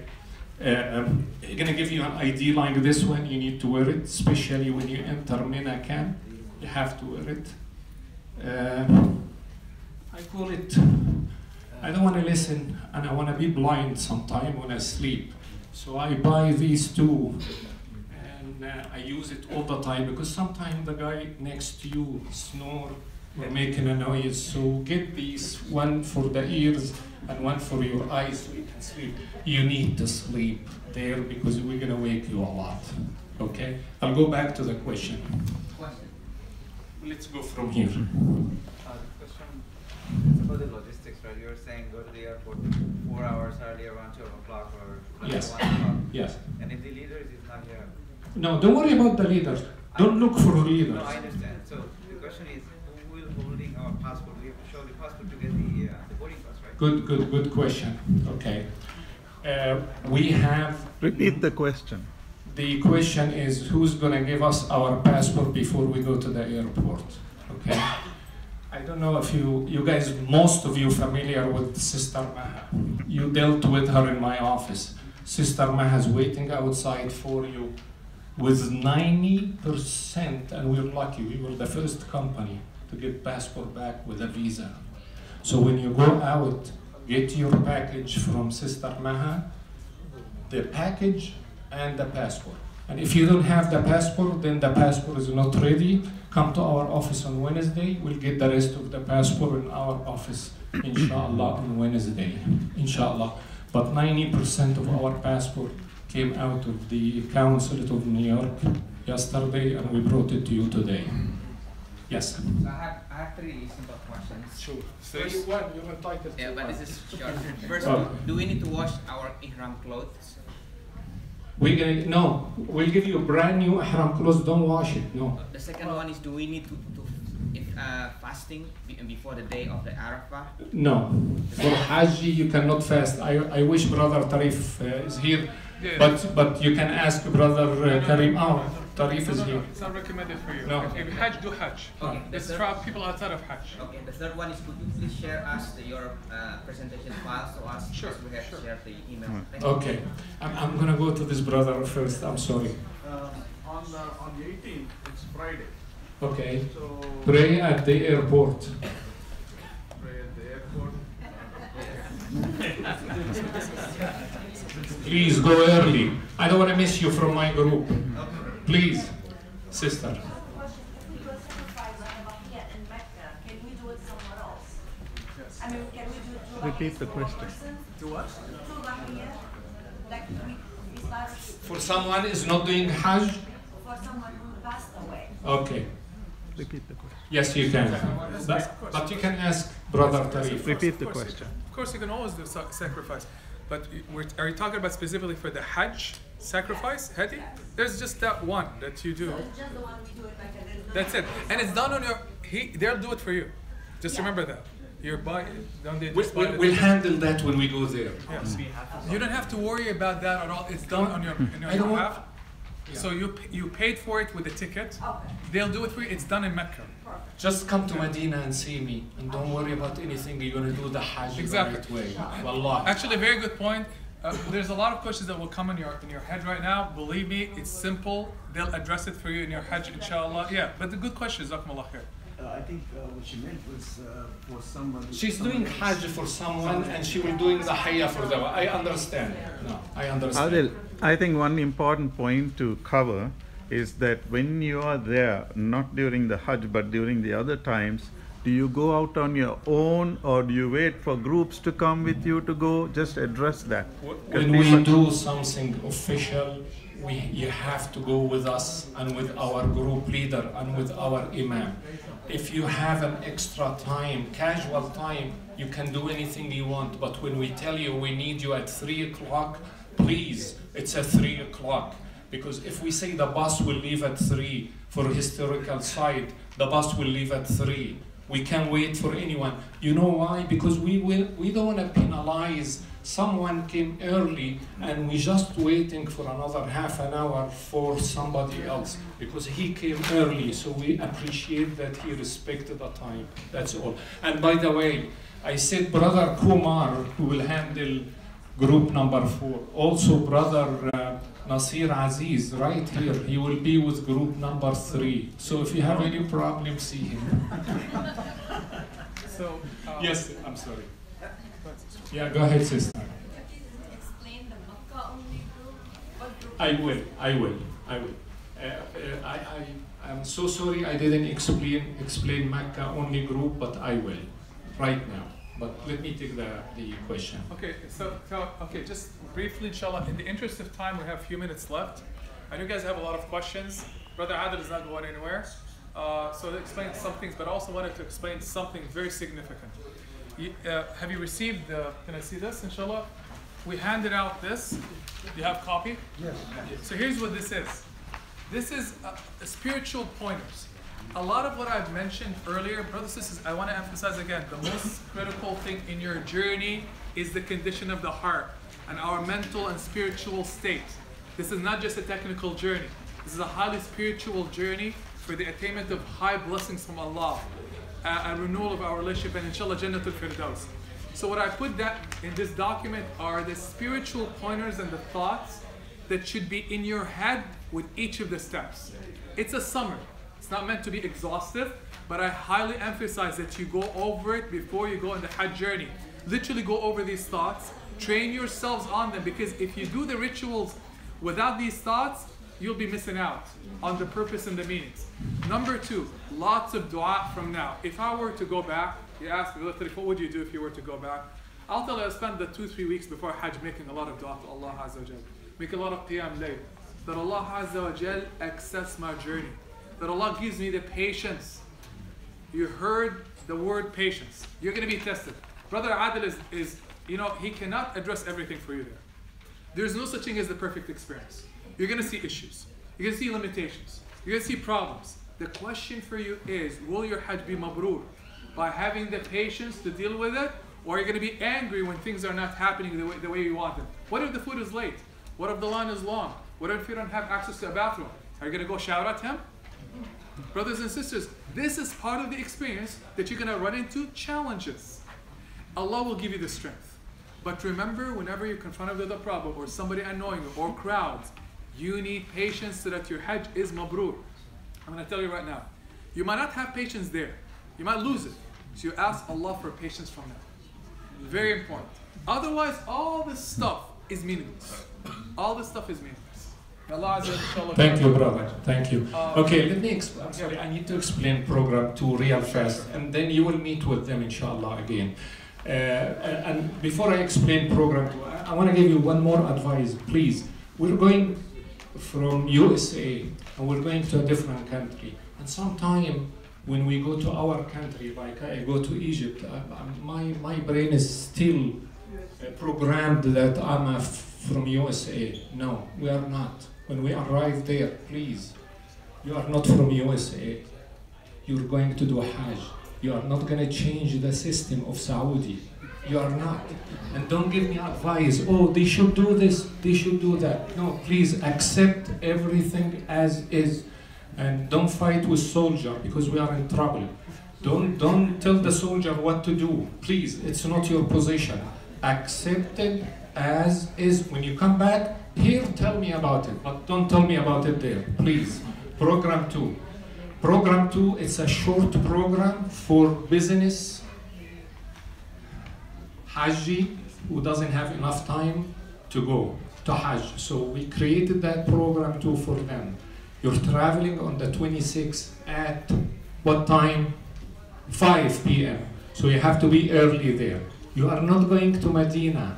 You're going to Mecca, and you will see the rest of the group sitting in the hotel, so you're going to join them in Mecca. And your trip will start from Mecca, and then you go to the Tarwiyah day, Mina and Arafat, 1 day in Jeddah, and go back home. The only thing is missing from program 2, the 4-night in Medina. That's all, inshallah. Brother Nusrat is here. Oh, you are brother. I need to see you later, inshallah, you and your wife, okay? The sister Maha is outside with the package and with the passport. You might get your package without the passport, you might get passport without package. The rest is in our office in Falls Church, Virginia. Any other question? I stopped here. Yes, ma'am. Me and Nasir. Oh. Okay. I'm sorry, she had more material? When you're gonna get your material, that's from Brother Tarif. You're gonna get the group material. If you are with our group, please, Al-Ansar group or Rendezvous, when you go out, stay in line for Sister Maha, or during the lunchtime, see Sister Maha and get your luggage and your itinerary day by day for your group, and the ID for the luggage, an ID for yourself, and a book per family. We're giving a book for free per family. The second book is $5 because we pay for this book if you need more than one book.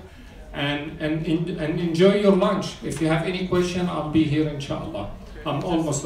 The itinerary look like this one. The itinerary look like this. And it starts with the aeroplane and end with the Kaaba, inshallah. Okay? So each one entitled to an itinerary. Okay. Brother Tarif, it's all yours if you want to say anything. Any questions, brothers and sisters, about Hajj? Like, we know how to handle the sandals. Like, Yeah. Just put in the bag, something. Yeah? You're going to Medina or Mecca? No, Medina. Like during the. Yes, we're giving, I'm sorry, I forgot to mention, I'm sorry. We're giving you a small bag when you enter the mosque. This bag they allow you to enter the mosque with it. So you can put your shoes, your personal stuff, your money, and don't carry too much money, and don't take any gold with you. I don't want you to lose anything, inshallah. Thank you for your question.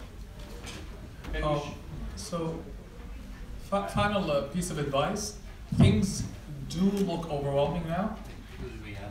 Allah Azza wa Jal will help you, brothers and sisters. I really mean it. Ask Allah Azza wa Jal for assistance and guidance. Sometimes it looks as if you might not even be able to finish your journey there because it's just so overwhelming. Allah Azza wa Jal will be there for you, and Allah is so forgiving and merciful, inshallah. So with that note, inshallah, we'll be praying Salatul Dhuhr, inshallah, shortly, followed, inshallah, by lunch. If you need to talk to me or ask questions, inshallah, I'm available. Two things, inshallah, I'll conclude with. Intentions. Brothers and sisters, please give me a second. Intentions. Carry the greatest intentions with you to Allah Azza wa Jalla. Make a lot of dua in the next couple of weeks until your departure, that Allah grants you His mercy and forgiveness and acceptance, and for you to feel newly born, inshallah, to be granted Hajj Mabrur, and for Allah to give you the patience and the best character. Remember, you're going to show up in Mecca and Medina with a character.